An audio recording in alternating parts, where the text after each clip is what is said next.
안녕하십니까 여러분, 제간둥이 사이다 박준입니다.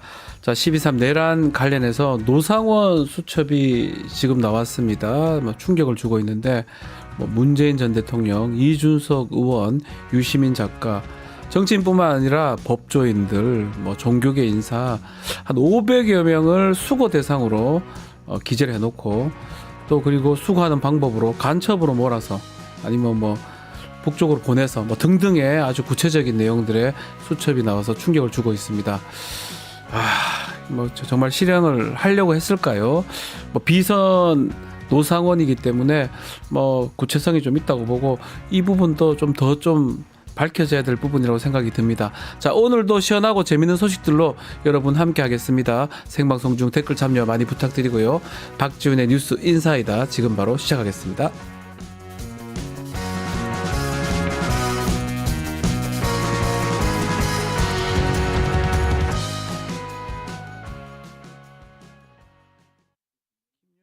유튜브 구독하고 실시간 채팅과 댓글을 남기시면 매일매일 7,000TTCO를 드립니다. 참여 방법은 통통물 어플을 다운로드하고 회원가입과 로그인을 해주세요. 마이페이지에서 나의 회원 고유 번호를 복사해주세요. 유튜브 구독 후 실시간 채팅이나 댓글창에 고유 번호를 한 번만 입력하면 준비 끝! 지금 유튜브 채팅과 댓글 쓰기 참여하고 7,000TTCO 받아가세요. 예, 금요일 최타임 시간입니다. 최인호 전 의원, 임미애 의원 함께 하겠습니다. 두 분 안녕하십니까? 네. 자, 오늘은 이 얘기부터 먼저 해야 될 것 같습니다. 자, 어제 MBC 보도됐던 부분인데요. 햄버거 보살. 네. 햄버거 버거보살이라고 불리는 노상원 씨의 수첩이 공개가 됐는데요. 500여 명의 체포 명단이 있었고, 더도 이게 좀 충격적인 게 삼선 개헌, 윤석열 장기 집권 구상까지 드러났습니다. 어떻게 보셨습니까, 임미애 의원님? 제가 이 뉴스를 보면서 이 아침에 분노 조절이 잘 안 돼요. 이게 목소리가 떨리시네요. 지금. 네, 그러니까 이게 너무 화가 나는 거예요. 이게 정치인들이나 종교인들까지 체포 대상으로 삼았고, 계엄이 성공하고 나면 차례차례로 이 사람들을 소위 그들 표현으로 수거를 하겠다라고 했는데, 조금 더 구체적인 정황이 드러났습니다. 수첩 내용을 보면 이들을 수거 대상으로 분류해서 체포한 다음에 연평도나 제주도로 분리를 하고, 그리고 그룹으로 나누어서 분류를 하는데 그것을 섞어서 연평도나 제주도로 보내면서 특이하게도 이송중 사고를 만들어서 죽여버린다. 이런 이야기가 있습니다. 이 얘기는 체포된 사람들을 사고를 위장해서 죽이겠다라는 의도가 담긴 메모인 것 같고요. 거기도 또 결정적인 건 내국인을 이 과정에서 이 계획에 사용했을 때는 수사를 피하기가 어렵다. 그래서 전문 프로가 필요하다. 이렇게 얘기를 했거든요. 여기에서 인민군이나 내지는 그 위장된 HID를 이용해서 이런 조직을 동원할 계획까지 꿈꾸었던 것 아닌가라는 생각이 들고, 정말 더 화가 나는 건 이런 모든 계획이 드러남에도 불구하고 국민의힘 정치인들이 하는 행태가 전혀 용납할 수가 없는 거예요. 그래서 아침부터 너무 화가 많이 나는 소식을 전해드려서 되게 죄송해요. 이게 소련입니까?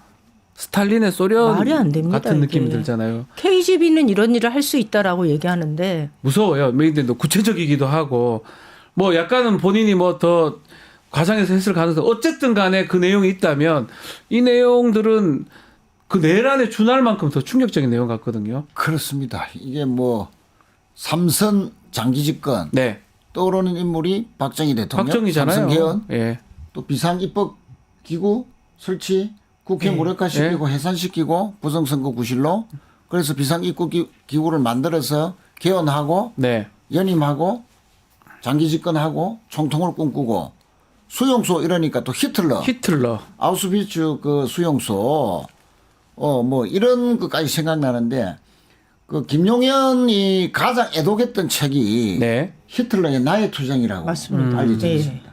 그러니까 이 사람들이 노상원이든 김용현이든 함께 계엄을 모의 주도했던 윤 대통령이든 그러니까 히틀러, 박정희 뭐 이런 다 떠올리면서 삼선 장기 집권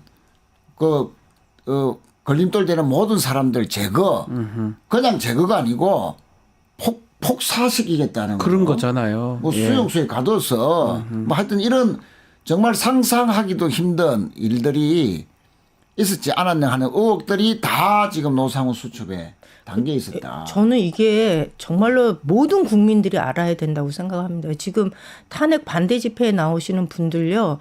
계엄이 성공했을 때 이 대한민국이 어떻게 이 민주 질서를 파괴하고 사람들을 죽이고 이런 것들 우리가 상상조차 할 수 없었던 일들이 벌어질 수 있었는지에 대해서 저는 알아야 된다고 생각합니다.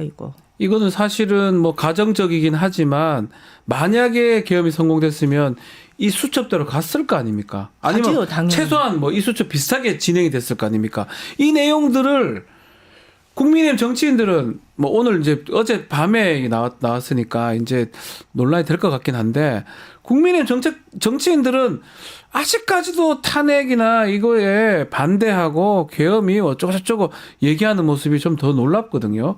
이렇게 나왔는데도 똑같을 거 어떻게 보십니까, 의원님? 뭐 지금까지 일관된 태도가 사실상 계엄이 불가피했다. 네. 계엄 옹호 또 윤 대통령이 이야기하는 뭐 경고성 계엄 이에 동조하고 끊임없이 사법부 흔들고 헌재 흔들고 이 모든 과정들이 결국은 이제 윤석열 대통령의 모든 그런 행위들이 야당 때문에 반국가 세력 때문에 불가피했다라는 식으로 논리 적기가 네, 되는데 그렇게 얘기했었는데 오늘 이런 보도 아니잖아요. 그러니까 여기서 이게 무슨 경고입니까? 그냥 제거하고 장기 집권하는 거잖아요. 소련 같이 만드는 거잖아요. 조선왕국처럼. 여기 안에 다 한동훈도 들어 있었고 뭐 네, 다 국민의힘 의원도 이주석도 있어요. 다 있어요, 그냥. 네, 바른 말 하는 사람들 상당수 들어 있었다는 거 아닙니까? 네. 자신들도 전혀 그 위험에서 벗어나지 못했을 것이다. 전 하는 국민의힘 의원도 그런 포함되어 있을 끔찍함을 수 느꼈어야 되는데 예. 과연 이런 보도에도 침묵한다면 뭐 그러니까 자기네 살겠다고 이 대한민국 헌정 질서를 부정하는 거고 더 나아가서 이게 우리 진짜 민주주의 투쟁의 역사를 완전히 부정하는 그러니까요. 거잖아요. 그냥 딱 그러니까요. 하나 이유예요. 자기네 네, 살겠다. 살려고요. 말이 됩니까 이게? 민주국가입니다, 우리가. 얼마나 어렵게 만든 민주국가인데 한순간에 민주정당이라면서요. 이런 것까지 나왔어. 이런 것까지 나왔는데 여기서 무슨 보호가 필요하고 무슨 여기서 변호를 해줍니까 이 사람들을. 더 화가 나는 거는 이 일을 주모하는데 그 앞장선 사람이 노상원이라는 네. 퇴역 장교 출신이라는 거죠. 왜 퇴역 장교를 썼을까요? 현역을 쓰지 않고 정상적인 계엄 상황에서 군 라인을 사용해서 이 일을 하려고 하지 않고 퇴역인을 썼다는 얘기는 실제로 계엄이 성공했을 때 추적이 참으로 어려운 상황이 맞습니다. 벌어질 수 있다는 겁니다. 맞습니다. 감춰두고 싶었던 인물인 겁니다. 이 사람은. 공교롭게 노상원이 빨리 드러났어요. 맞습니다. 빨리 드러났고 뭐 지금 보도에 따르면 김용현하고 둘이서 상원아 웃잖아 큰일 났다 그런 얘기를 했다고 하거든요. 그만큼 친분 관계가 있는 어쨌든 불명예스럽게 아주 높은 고위직 장교를 하다가 나왔던 지금 보살을 하고 있는 그런 사람이기 때문에 어쨌든 간에 일반 민간인을 이용해서 비선 같은 걸 이용해서 이런 짓을 하려고 했던 것도 놀라운 얘기 아니겠습니까? 그렇습니다. 하여튼 국민의힘이 정말 오늘 이에 대한 네. 뭐 규탄이라든지 하여튼 그런 식으로 성명 하나 내지 않는다면 이건 노상원을 또다시 정치적으로 비호하고 옹호하겠다는 그런 것밖에 안 되니까 네. 국민의힘 오늘 어떻게 하는지 좀 똑똑히 지켜봐야 될 거예요. 아직까지 사과가 별로 없었지 않습니까? 별로 아니고 전혀 없었어요. 예. 계엄을 선포한 그 행위에 대해서만 사과를 했는데 계엄 선포라는 것도 불가피했다. 통치 행위에서 어쩔 수 없는 선택이었다라는 식의 사과이지 그렇죠. 그것 자체에 대한 사과는 전혀 아니고요. 저는 이 노상원의 이 수첩에서 드러난 이 거대한 음모 정말로 치밀하게 계획된 계엄이었다라는 것을 증명하는 거잖아요. 네. 이 문제에 대해서 전 국민의힘이 우리 최인호 의원님 얘기한 것처럼 분명한 입장을 밝혀줘야 되고 분명하게 선을 그어야 된다. 더 이상 대한민국 국헌 질서를 뒤흔드는 일이 있어서는 안 된다는 생각을 합니다. 맞습니다. 차범근 감독도 차범근 감독이 왜 포함됩니까? 진짜 조국 왜 장관 들어갔어요? 탄원서 썼다고. 아, 탄원서. 탄원서 썼다고.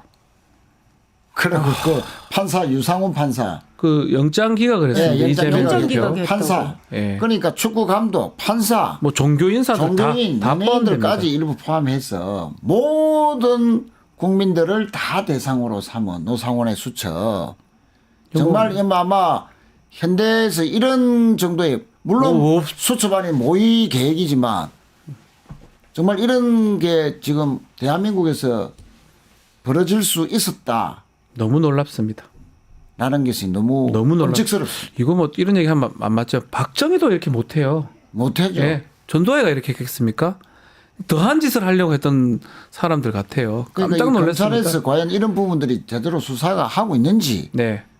좀 다시 한번 더 점검해야 되고 그것도 필요할 것 같습니다. 이런 측면에서 이 내란 특검이 필요하고 아, 특검법 반드시 네. 필요한 것 같아요. 그러니까 노상원만 이런 수첩에 적은 게 아니고 이렇게 실행하려면 군 내부뿐만 아니고 그러니까요. 그 군 바깥에 또 비공식적인 라인 민간인들이 다 합세해가지고 이런 것을 다 하려고 했지 않았느냐. 그러니까 노상원 주변에 있는 또 다른 비선들 네.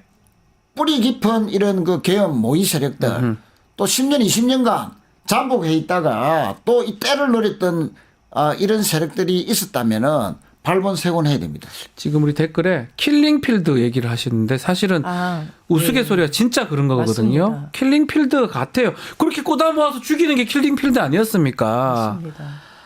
무섭습니다. 무서워요. 정치인들 다 뭐 종교인들 뭐 연예인들 하여튼 반대 세력은 500여 명 모아가지고 죽이는 계획까지 구체적으로 그리고 삼선해가지고 장기 집권하는 내용까지 이렇게 나왔는데 이게 무슨 경고용 무슨 그거라고요? 그리고 그런 것도 있어요. 북한하고 접촉을 어떻게 해서 네. 결국 아까 전문 프로가 필요하다 그렇죠. 이런 얘기 있었잖아요. 내용에 보면 북한과의 접촉 방법으로 비공식적으로 접촉한다라는 내용이 있었고요. 그 북한하고 접촉할 때 뭘 내줄 거고 접촉할 때 보안 대책은 어떻게 할지 논의한 듯한 문구도 보인다고 합니다. 그렇죠. 상당히 구체적이기도 네. 하고요. 충격적인 게 그런 것들입니다. 뭐 안쪽도 그러지만 수거하는 방법도 그렇고 뭐 자기들 표현이긴 하지만 북한 쪽하고 어떻게 해가지고 하는 부분까지 상당히 구체적이거든요. 아침 출근길에 네. 분노는 가라앉히고 출근해 주시기 바랍니다. 네. 너무 걱정됩니다. 아니 북한하고 뭘 연계해서 수거하려 했다, 제거하려 했다. 네. 네. 이 사람들이 반국가 세력이잖아요. 이 사람들이 반국가 세력입니다. 이거는. 지금 예. 국민의힘 반국가 세력 맞습니다. 예. 헌법을 부정하는데 일단은 이 국민의힘은 이번 뭐 재판하는 것도 탄핵하는 거 그것도 그거지만 이 수첩이나 이런 내용에 대해서 얘기를 해야 됩니다. 해야 되죠. 얘기를 해서 뭐 그럼 인정하든가 그럼 아니라고 하든가 사과를 하든가 그렇게 하는 게 정치 집단으로서의 좀 국민에 대한 예의 아닌가 생각 맞습니다. 들거든요. 최소한의 양심이 있다면 이 부분에 대해서 국민 앞에 진짜 광화문 내거리 나와서 사과를 하든가 네. 이런 어떤 전격적인 태도의 전환이 필요한 시점이라고 봅니다. 네. 자, 아마 구체적 내용들이 좀 더 나오지 않을까 생각이 듭니다. 뭐 노상원 수첩 다시 또 얘기를 좀 하기로 하고요. 자, 지금 탄핵 심판 8차 변론까지 지금 진행이 되고 있어요. 네. 8번 했는데 뭐 우리 두 분 의원님께서는 어떤 점을 좀 가장 주목하고 보셨습니까? 뭐 전체적으로 보면 8번의 심리 과정에서 탄핵 사유가 날이 갈수록 더 명백해졌다. 네, 시간이 흐를수록 요건과 절차, 네. 뭐 공무에 열지 않았고 또 뭐 비상사태 시기였느냐, 뭐 저 전쟁 시기였느냐, 사변에 일어난 전혀 그렇지 않지 않습니까? 네. 다 드러났고 특히 이제 재밌는 것은 윤석열 본인이 네. 탄핵 사유를 자백한 거. 네. 그 선관위 병력 투입. 김용현 장관에게 군 투입을 본인이 지시했다. 본인이 얘기해요. 그러니까 부정선거를 뭐 강조하기 위해서 튀어나온 말이 선관위에 군 투입은 자신이 지시한 거다. 그 네. 명백한 위헌이고 탄핵 사유 아닙니까? 맞습니다. 예. 또 뭐 거짓말, 뭐 인원이냐 요원이냐 의원이냐 그 논란하다가 요원이었다라고 했지만 그 당시 그 시간에는 국회 본관에 군이 없었잖아요. 없었습니다. 그 예. 없었는데 어떻게 끌어내라라고 표현을 합니까? 또 그 안에 있었다 하더라도 그 저기 요원 특전사 네. 부대원들을 보고 어떻게 또 그런 말 쓸 수 있느냐. 또 달 그림자 말했고 아무 네. 일도 없었다. 예. 어떻게 아무 일도 없었습니까? 지금까지 석 달 동안 온 국민들이 그렇게 고통스러워 하는데. 하여튼 그 윤석열의 탄핵을 맹백히 하는 그런 팔자까지 변론이었다. 시간이 가면 갈수록 탄핵 사유는 더욱더 명료해졌다. 이렇게 짚어주셨습니다. 임미 의원님은요? 탄핵 사유가 명료해졌을 뿐만 아니라 네. 이 과정에서 증인으로 등장해서 당시 상황을 증언했던 분들 중에 우리가 정말로 그래도 대한민국이 아직 그래도 이렇게 건재할 수 있었던 데는 이런 분들이 있었구나라고 그러니까요. 좀 드러나는 인물들이 있었습니다. 대표적으로 곽종근, 특전사령관. 예. 네. 홍장원, 홍장원. 네. 그다음에 어저께 나왔던 네. 조성현 수방사 1경비단장. 맞습니다. 예. 네. 그 자신의 뭐 신변의 위협이나 이런 것 때문에 거짓 증언을 할 수 있음에도 불구하고 이들이 네. 증언대에 나와서 보여줬던 차분하고 진실을 밝히고자 했던 그 모습들은 전 국민들한테는 이 어렵고 힘든 와중에도 좀 많은 위로가 되었다라는 생각이 좀 듭니다. 네. 그나마 긍정적인 부분도 있었다고 짚어주셨는데, 자, 앞으로 어떻게 될까요? 이제 8차 하고 하루 정도 20일 날 9차 추가로 지금 잡아놓고 아마 그날 종결의 가능성도 있을 것 같은데, 일단은 윤석열 측에서는 또 국민의힘도 마찬가지입니다.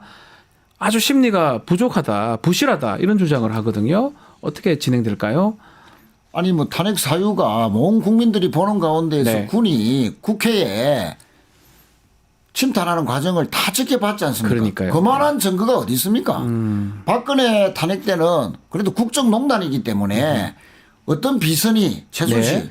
이런 국정농단 비선 세력들이 농단을 했고 또 어떤 불법을 저질렀고 그것이 또 위헌이 되는지 이런 것까지 다 하려면 상당히 복잡한 과정인데 심리하는 게 좀 쉽지 예. 않아요. 예. 예. 안 왔었어요. 예. 석 달 정 그런데도 석 달밖에 안 걸렸습니다. 네. 이거는 워낙 명백하고 본인이 자백한 것도 많고 헌재에 나와서 그리고 모든 그 부하들이 검찰 조사에서 연영이나 이준호는 진술을 번복했지만 네. 이준호한테 여러 가지 그 증거 인멸 지시 받았다는 부하 대통령으로 비화폰으로 해서 정치인 재판이라는 들었다는 거 다 들었다는 거. 네, 네. 각종건 사령관도 본인만 주장한 게 아니고 다 부하들이 스피커폰 다 들었다는 거. 그러니까요. 뭐 또 소방청장이 단전 단수 지시하라는 거를 다 부하들한테 지시했다는 부하들이 또 진술했고 그러니까 지금 모든 부하들이 수많은 부하들이 다 체포라든지 단전 단수라든지 다 들었고 이런 게 다 드러났기 때문에 이거는 뭐 더 이상 시간을 끌 필요가 없는 것이죠. 그럼에도 불구하고 또 국민의힘도 그렇고 헌법재판소가 부실하다 뭐 어떻게 이게 사실 충분해도 너무 충분한 거 아닌가 이런 생각도 많이 그러니까 드는데요. 이제 슬슬 시동을 걸어야죠. 시동은 사실 일찍 걸었습니다. 헌재의 권위를 흔드는 것. 아하. 그래서 어떤 결론이 나오더라도 예. 우리는 그것을 받아들일 받지 수 않겠다. 없다라는 불복의 시그널을 보여주기 위한 시동들은 일찍부터 걸었거든요. 아하. 근데 헌재 흔들기가 너무 지나쳐서 국민들로부터 좀 약간 반감 이건 아니지 않느냐 니네가 이것까지 거부하느냐라는 게 반대 여론에 부딪히니까 이제 그 8명의 재판관들을 분리해서 갈라치게 하는 거지 갈라치기를 않습니까? 한다. 예. 특정한 재판관을 향해서 굉장히 인신모욕적인 발언들도 하고 공격을 집중적으로 하고 있지 않습니까? 네. 그래서 저는 불복을 하기 위한 시스템을 이제 슬슬 가동하고 이제 본격화하고 있다라는 생각을 좀 합니다. 아마 또 사법부 지금 특히 서부지법 폭동 관련된 것도 실시 구속돼 있었지 않습니까? 네.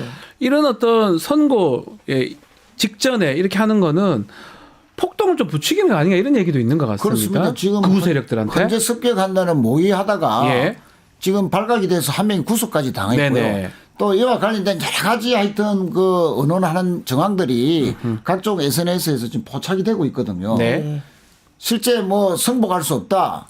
뭐 중대한 결심하겠다. 이런 운운하는 것도 다 헌재를 뭐 습격하라는 그런 시그널로 네. 읽힐 수도 있는 그런 위험한 지금 발언들이나 선동들을 네. 무작정 지금 해대고 있습니다. 그래서 이런 그 헌재 흔들기는 그 이전에 있었던 여러 가지 뭐 서부지법이나 또 체포영장 거부라든지 압수수색에 대한 거부라든지 경호처 발동해 가지고 또 무력으로 방어를 하려 했다는 이런 모든 것들이 예. 전면적인 사법부 부정 이런 것의 일환이기 때문에 더 이상 시간 끌어서는 안 된다. 네. 지금 뭐 느닷없는 계엄 때문에 물가라든지 환율이라든지 정시라든지 경제가 얼마나 많은 타격을 받았습니까? 큰일 났어요. 예. 그 경제를 위해서라도 하루라도 빨리 정상적인 헌정 질서를 회복해야죠. 그 지금 대구 얘기를 하지 않을 수 없는데 동대구역 집회 네네. 지난 주말에 있었는데요. 주최 측이 추산한 인원은 뭐 엄청 많고 경찰만 해도 5만이 추산 인원이거든요. 사진을 봐도 많아요. 엄청 네, 깜짝 많거든요. 놀랐어요. 엄청 많고 대규모 운집이라고 봐요. 탄핵 반대 네. 집회겠죠. 이렇게 몰리는 모습, 뭐 또 대구 경북 쪽에 저 의원님 계시니까 어떻게 보십니까? 이게 결집되는 모습? 이게 다 대구 경북의 민심이냐? 아, 진짜 아니에요. 예, 이렇게 생각하시면 절대로 안 절대로 안 된다는 되지만, 말씀을 드리겠습니다. 이들이 집회 장소를 동대구역으로 잡은 이유는요. 이동이 편리했기 때문입니다. 다른 지방에서 기차를 타고 와서 집회 딱 끝나면 다시 기차 타고 자기 지역으로 돌아갈 수 있는. 부산에서도 많이 갔어요. 네, 네, 맞습니다. 부산역에서도 집회를 했잖아요. 그때도 예. 전국에서도 많이 왔고 그렇죠. 특히 대구 집회는 부산에서도 엄청 일부러 갔습니다. 집회 장소를 역으로 잡은 겁니다. 결집하기 좋기 위해서. 네. 그러니까 다시 말하면 이 집회에 참여한 인원은 최인호 의원님 말씀하신 것처럼 전국 단위에서 모인 집회이다. 대구만이 아니다. 그렇죠. 그러니까 예. 대구 경북의 민심이 저렇다라고 오해하시면 안 된다라는 말씀 드리고요. 실제로 이 집회 성격은 탄핵 반대지 않습니까? 네. 거기다가 윤석열의 즉각 복귀. 그럼 대구 경북 민심도 똑같으냐? 아닙니다. 대구 민심은요. 탄핵은 인정합니다. 해도 너무했다라는 건 네. 압니다. 그런데 약간 그런 건 있죠. 계엄에 대한 그 정서적인 이게 수용도가 광주 전남이 받아들이는 것하고 대구 경북이 받아들이는 건 좀 다릅니다. 지난번에 말씀하신 것처럼 네, 피해자의 입장하고 여긴 가해자의 가해자의 입장이었기 입장이었던 때문에. 본인들이 네. 가했다는 건 아닙니다. 네, 네. 지역적으로 봤을 때. 그러다 보니 예. 아이고 탄핵은 뭐 어떻게 그걸 피해가겠어? 인용되는 거는 불보듯 뻔한 일 아니야? 그런데 조기 대선이 닥쳤을 때 민주당한테 정권을 넘겨주는 그 마음이죠, 안 돼. 사실은. 요게 예. 대구 경북의 민심인 작동한다고 봐야 겁니다. 되겠죠. 그래서 많은 분들이 그러면 저게 불씨가 돼서 나중에 헌재가 어떤 판결을 냈을 때 저것이 헌재의 판결을 불복하는 그 네. 불씨로 작용할까 봐 걱정들을 하시는데요. 대구 경북 민심이 2017년도 박근혜 탄핵 때도 탄핵 전과 탄핵이 즉각 인용이 되었을 때의 민심이 확 바뀌었거든요. 맞습니다. 예. 탄핵 전에는 비등비등했어요. 하면 안 된다, 해도 된다 이런 게 비등비등했는데 탄핵이 딱 결정된 3월 10일 날 네. 그리고 10일, 11일 날 이틀 동안 여론조사를 했을 때 근 70여 %에 달하는 대구 사람들이 탄핵 인용 잘했다라고 즉각 수용합니다. 이게 그래도 보수라고 자존심 가지고 지켜온 사람들은 헌재의 판결을 수용한다라는 말씀을 드립니다. 그러니까 그 대구역 광장에 모인 사람 보고 너무 걱정하지 않으셔도 그래서 됩니다. 그 박근혜 때 보면 하여튼 탄핵 결정이 나니까 대구 사람들은 저도 대구 사람이니까 대구에서 오랫동안 살았고 경북 대구다 보니까 그 지금 말씀 맞거든요. 근데 지금 그렇게 안 되게 하려고 헌법재판소가 뭔가 잘못하는 것처럼 계속 지금 만드는 것 같아요. 그래서 보면 지금 그 집회에 국회의원도 가 있고 이철우 지사도 나가 있더라고요. 현역 정치인들 그 집회에 가가지고 좀 부추기는 모양새라고 봐야 되잖아요. 뭐 연설은 안 했지만 연당 네. 가서 고개 숙여서 뭐 감사의 네. 인사를 표했다는 건 아닙니까? 그것도 한두 사람도 아니고 네. 경북지사도 가셨죠. 이철우 지사 갔어요. 이철우 지사 갔어요. 아니, 갔어요. 그러니까. 네. 그러니까 지금 그 도대체 지금 뭐 하자는 겁니까 이게? 그 가는 게 맞습니까? 저기 가는 게? 결국 그 한 장면으로 계엄 옹호당이라는 그러니까요. 그걸 뭐 여실히 보여준 것이고 극우 정당화 되어가는 국민의힘 모습을 여실히 보여준 것이다. 네. 심판해야 됩니다.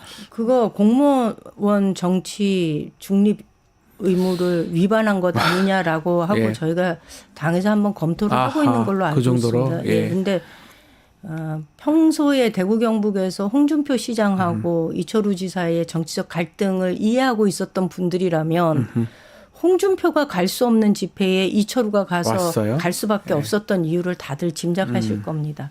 늘 홍준표한테 밀렸거든요. 네. 홍준표 없는 자리에 자기도 목소리 한번 높이고 정치적 존재감을 좀 드러내봐야 되지 않겠습니까? 네. 저는 철저히 계산된 행동이었다 이렇게 봅니다. 계산된 정치적 행동. 존재감을 그런 집회에 가서 거기 가서. 참석해서 그 어쩌자는 겁니까 지금? 정치 그러게 안타깝습니다. 말이군요. 안타깝습니다. 알겠습니다. 자, 명태균 특검법 얘기 좀 해보겠습니다. 법사위 지금 상정이 됐는데 명태균 본인 얘기도 지금 있고 국민의힘이 아주 강하게 반응을 하더라고요. 반응이 재밌어요. 이걸 보면 자객 특검이라. 우리 네. 죽이려고 하냐? 그럼 했다는 거예요? 맞아요. 왜 이렇게 말합니까? 너무 놀랍지 않아요? 스스로 인정해요. 놀랍습니다. 이렇게 얘기할 네. 필요가 있나요? 좀 보면서 저희가 계엄이 터졌을 때 네. 계엄의 트리거가 됐던 거는 명태균 그 황금폰이었다. 그런 거 아니냐라고 얘기를 했는데 스스로 자백하는 꼴입니다. 네, 권성동의 발언은. 네. 이렇게 얘기하면서 특검법 막는데 이 특검법이 진행되는 것도 좀 궁금하고 또 명태균 씨가 계속 좀 본인 얘기를 하고 있거든요. 뭐 표현에 따르면 오세훈, 홍준표 벗겨버리겠다. 뭐 이렇게 얘기도 하고요. 앞으로 어떻게 진행될 것 같습니까? 뭐 이제 조기 대선이 이제 불가피해지는 상황에서 네. 국민의힘의 빅4 중에서 두 네. 사람이 연루돼 있다라는 지금 명태균 씨가 주장하는 거 아닙니까? 그렇죠. 그러니까 뭐 오세훈, 홍준표 이 두 분이 명태균의 앞으로의 어떠한 발언, 주장 또 이것이 입증되느냐에 따라서 네. 대선 후보가 될 수 있느냐 없느냐 지금 뭐 중대한 분수령에 와 있다. 예, 그러니까 국민의힘의 대선 후보 레이스는 명태균에 달려 있다. 명태균이 140명의 전현직 의원의 명단을 갖고 있다. 만약에 달리 얘기하면 녹취 다 까겠다. 이렇게 얘기를 하더라고요. 김건희 육성 녹음도 다 있다. 있답니다. 예. 이렇게 얘기하고. 네. 그렇습니다. 지금 뭐 명태균 황금폰 임 의원님 말씀대로 네. 그것 때문에 계엄의 계엄했다. 트리거가 됐다. 네, 왜 그것도 12월 3일이냐. 하필이면 네. 그날 그 오후에 네. 명태균 씨가 특검 주장했거든요. 예. 그리고 기소됐어요, 그날. 그렇죠. 예. 그 특검하고 나면 모든 것이 다 밝혀지면 지금까지 윤 씨 부부가 이야기했던 게 다 거짓말로 드러나서 탄핵으로 갈 수밖에 없다는 위기감 속에서 그날 저녁에 느닷없이 계엄한 거 아니냐. 네. 물론 준비는 오래 했지만 자 그렇게 했듯이 자 명태균의 황금본 때문에 계엄이 일어났다고 네. 만약에 맞다면 그건 조기 대선을 불러일으킨 것이고 탄핵이 되면 또 명태균 때문에 조기 대선에서 국민의힘에 유력한 후보들이 네. 만약에 낙마한다면 대한민국의 24년 연말과 25년 상반기까지는 참 명태균의 영향력이 정말 대단했다라고 기록될 수밖에 없는. 그러니까요. 예. 요거 저희 당에서 지금 네. 그 특검법안 발의했잖아요. 그렇죠. 19일 날 법사위에서 다뤄주고 20일 날 본회의에서 처리하겠다 이렇게 얘기해요. 이게 다시 이제 최상목한테 가서 거부권이 행사돼서 만약에 돌아온다고 하면 네. 그러면 시점이 아마 3월 중순경에 표결이 재표결이죠. 들어갈 것 같아요. 그 당시면 탄핵이 탄핵 됐을 수도 결정이 있겠네요. 되잖아요. 와. 탄핵 여부가 결정이 날 거고 야. 그렇게 되면 본격적인 대선 전국으로 들어가는 거예요. 그래서 권성동이 스스로 저래서? 얘기를 다 했어요. 저것 때문에 저러는 네. 거군요. 이렇게 해서 대선 전국에서 국민의힘 의원들 발목 잡으려고 하고 모든 이 대선 전국을 명태균 게이트로 이거를 몰아가려고 하는 거 아니냐라는 얘기를 권성동 스스로 해요.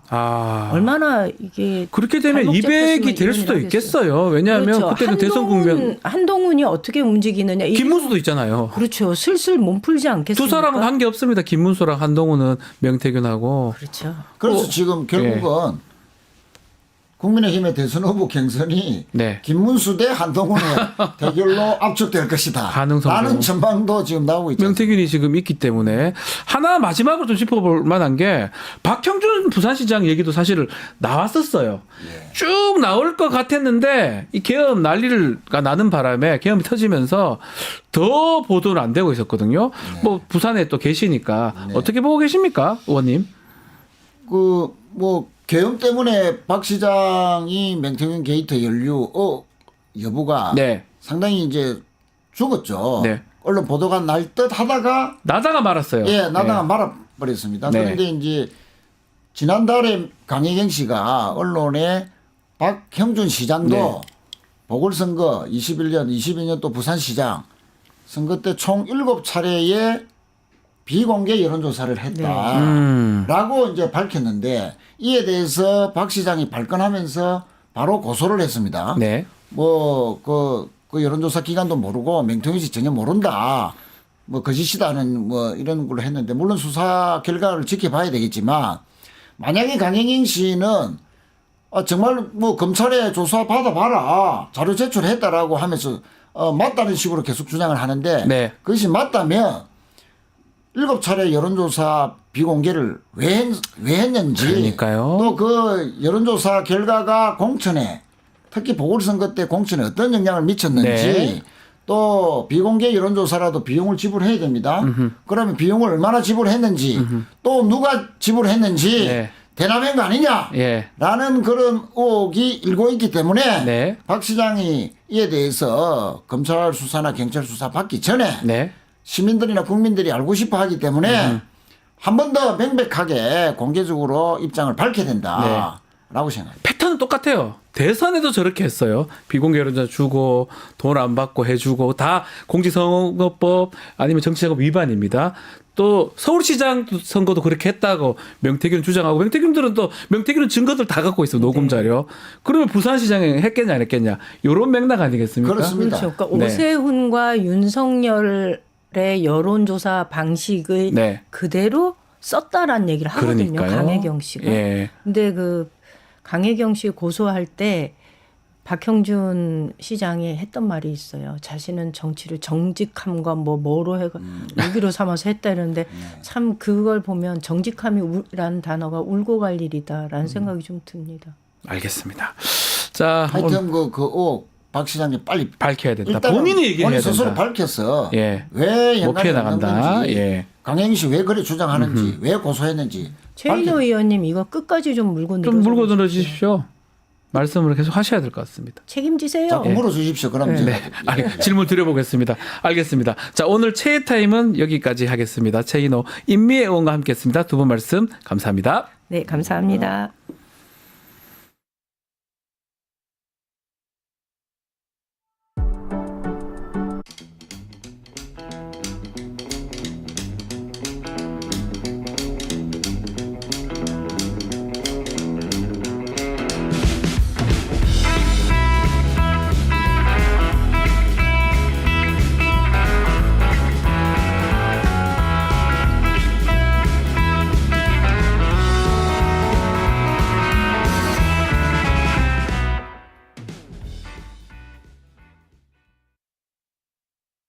믿을 수 있다. 더 착한 보험. 우리 가족의 미래를 대비하는 보험. 여러분은 어떤 식으로 가입하셨나요? 혹시 지인에게 묻지마식으로 가입하신 건 아닌가요? 내가 내는 보험료가 적정한지, 제대로 준비가 돼 있는지 보험에도 점검이 필요합니다. 건강보험도 자동차 보험도 나에게 맞춤 보장. 믿을 수 있는 보험 전문가들. 믿을 수 있다. 더 착한 보험. 더 착한 보험에 우리 가족의 미래를 점검 받아보세요.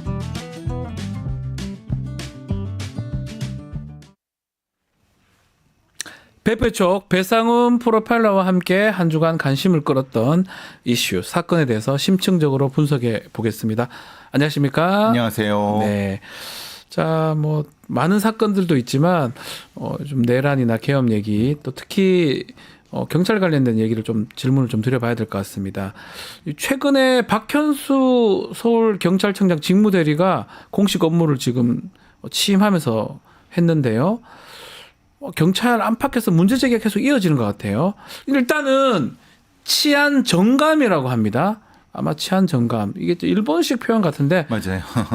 어느 정도 위치입니까? 경찰 조직 내에서? 뭐 경찰의 2인자 치안 두 총감이 번째. 경찰청장이고요. 청장이군요. 청장은 한 명이고. 네. 근데 이제 그 밑에 있는 7명의 치안 정감이 있지만 7명이 있습니까? 국수본부장은 이제 임명직이기 때문에 네. 그건 좀 다르고 나머지 6명 중에 이제 그 다음에 네. 그러니까 그 전 계급에서 올라올 수밖에 없습니다. 경찰청 차기 경찰청이 될 수밖에 없는데 네. 실질적으로 이제 뭐 급수로는 이제 뭐 예를 들면 경찰청장이 차관급이니까 네. 서울청장은 뭐 1급 뭐 관리관이라고 하지만 사실 그것보다는 서울경찰청이라고 하는 데는 서울의 치안을 맡고 있고 그러니까요. 실병력이 있습니다.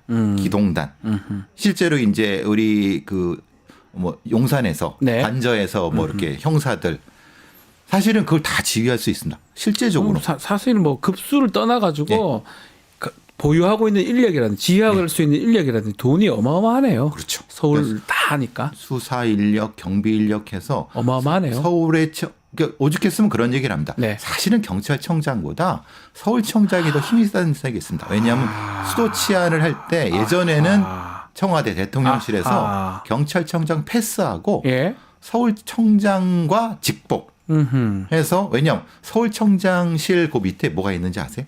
뭐가 있습니까? CCTV가 있습니다. 그러니까 서울에 있는 모든 거를 다 보면서 서울청장. 오. 실 보고를 하면서 네. 바로 예전에 이제 그 무슨 큰 일이 벌어졌을 때 네. 바로 그 이 CCTV를 보면서 지휘할 수 있는 그만큼 실 병력과 수사력과 이걸 다 가지고 있는 매우 중요한 자리입니다. 네. 그런데 문제가 거기에 박현수라는 사람을 한 것은 적절하지 않다. 왜냐하면 이분이 친윤이다. 윤석열 지금 탄핵 지금 상황 아니겠습니까? 근데 이런 사람이 이제 임명되는 거 뭔가 문제가 있는 거 아니냐는데 왜 친윤이라는 얘기를 듣습니까? 이 사람이? 이제 두 가지가 있을 수 네. 있습니다. 이 사람은 경찰대 10기입니다. 아, 경찰대 출신이군요. 근데 경찰대가 중요한 게 아니라 왜 친윤이냐 그러면은 네. 이 사람이 그 연세대에 특수대학원을 나왔습니다. 아하. 근데 우리 여사님이 어디 나오셨죠? 거기네요. 예, 그러니까 아니 저기 고대입니까? 특수대학원 예, 나왔어요. 예, 예. 근데 우리가 고대랑 연대라서 이게 별개라고 생각하시지만 뭐래냐 학정교류에서 같이 수업을 합니다. 아, 연결이 돼 있군요. 네, 연대 그거 고대가. 모르시는 분들이 많습니다. 저도 처음 알았습니다. 네. 그러니까 주로 이제 경찰 고위직들은 연대 언론홍보대학원을 많이 갑니다. 아하. 그게 좀 이상하시지만 거기에 인맥이 있기 때문에 예. 그리고 이 사실은 이 고대 언론홍보대학원은 언론 쪽 거기 동아일보 쪽이니까 네. 상당히 거기도 인맥이 된답니다. 근데 이들이 별개가 아니라 같이 합반 수업하는 경우도 종종 있습니다. 합판도 안 그래서 되고요. 동문을 같이 이렇게 합니다. 친분이 혹시 있었을 수도 있겠네요. 같은 시점에서 공부를 했을라나요? 그 시점 졸업 예. 공부한 거 보면은 네. 그래서 왜 이 사실은 친윤이 아니라 김건희 라인이라고 보는 게 맞습니다. 김라인이다. 예. 김라인이다. 감히 추정하다 보면 그렇습니다. 그게 왜냐하면 그 부분이 있는데 근데 예. 그 다음에 한 행보가 예를 들면 윤석열 대선 당선 이후에 2022년 5월에 인수위 갖고. 그다음에 국정상황실 예. 그러면서 급속도로 바로 거기서 이제 총경, 예. 경무관, 치안감, 경찰청, 국장, 그다음에 경찰국장. 그러니까 경찰국장이 안 되고서는 경찰청이 될 수가 없죠. 그러니까요. 조지호 보시면 아시겠지만은 예. 다 경찰대 라인, 경찰국장 라인들입니다. 요직을 다 겨쳤네요. 거길 거치지 않으면은 왜냐하면 경찰국장은 인사정보를 다 가지고 있어요. 아하. 그러니까 그걸 다 있기 때문에 이 사람이 친윤 저는 이제 여사 라인 네. 그다음에 핵심 라인. 근데 문제는 왜 박현수가 비판을 받냐면은 원래 이런 장 자리는요. 네. 지방청장 자리는 최소한 형식적으로나마 수사보직 1년, 경비보직 1년 아하. 돌아야 됩니다. 갔다가 예, 일로 예, 올라와야 예. 되는데 너무 빨리 올랐다 이 말씀이신가요? 그런 거 안 거치고? 이 사람은 그게 없습니다. 이상하네요. 그러니까 흔히 말하는 외사관 갔다가 정보국장 갔다가 하니까 일선의 경찰 수사하는 사람들이 뭐라고 생각하냐면 이건 너무 편중돼 있다. 그러니까 친윤이라는 문제도 있지만은 될 사람이 아니다라고 느끼는 거는 당연히 거쳐야 될 보직을 안 돌았기 때문에 그런 겁니다. 그러니까 부실하다는 거죠. 그래서 이 사람을 단속 추천했던 서울자치경찰위원회도 네. 이 사람의 경력이 너무 한쪽으로 편중돼 있다라고 하는 그 이유가 그겁니다.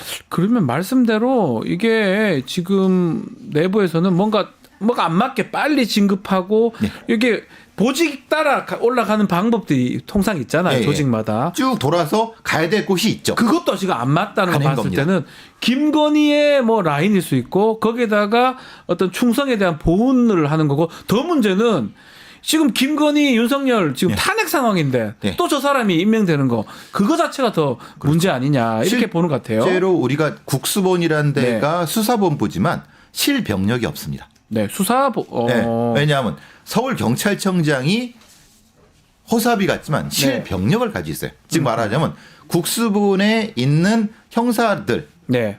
그 실질적으로 할 수 있습니다. 아. 그렇기 때문에 이 와중에 서울청장이라고는 막중한 자리를 비상기업 내란 사태와 연관됐을 거 의심받는 사람을 두면 안 되는 거죠. 그렇죠. 그럴 필요도 없는 거고요. 그리고 아니 그러면 실제로 국수본에서 그 내란 사태를 수사하는데 자기 위에 상관이 연관 이거 어떻게 하라는 얘기입니까? 하기 어렵잖아요. 이거는 적절하지도 않고 매우 부적절하는 겁니다. 네. 내란죄 수사의 압박으로 작용할 수 있습니다.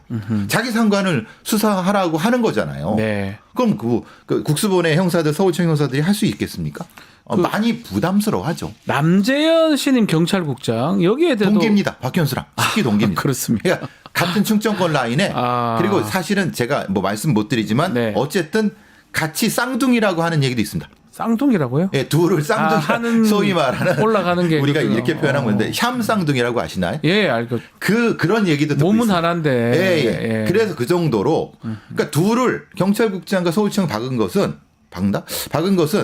이건 명백한 의도가 있다는 겁니다. 의도가 있고 앞으로 이제 탄핵이 진행되고 또 뭐 소요가 있을 수도 있잖아요. 예, 예, 예. 경찰들이 이걸 막아야 되는데 그러니까 이 사람들이 한다? 최악의 경우 이런 생각. 야. 저는 이거는 아닌데 이렇게 네. 생각하는 거는데 헌법재판소나 뭐 어디든 실병력을 경비병력을 지휘하는 건 서울경찰청장입니다. 네.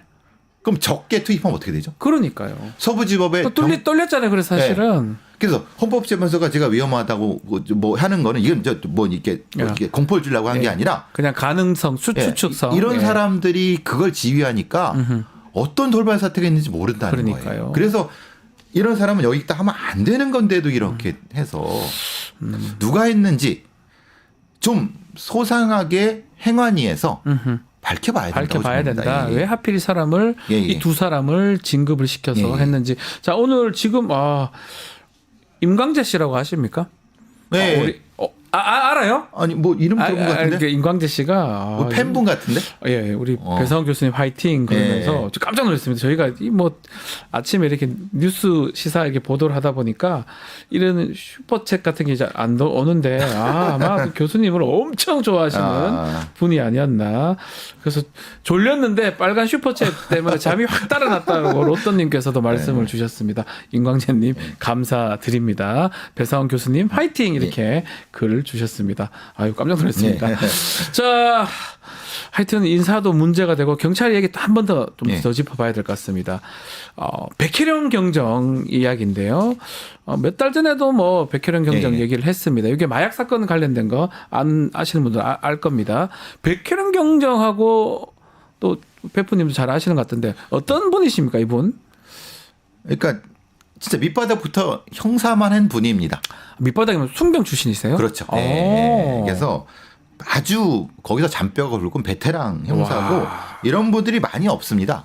그리고 순경에서 경정까지 와 정말 많이 올라갔네요. 그것도 수사만 해서. 수사만 해가지고. 그러니까 다른 거 저기 작업하면 안 하고. 예. 그러니까 이런 분들이 사실 귀한 분들입니다. 귀합니다. 예, 영등포 경찰서 형사 이과장이고 네. 진짜 골수 형사입니다.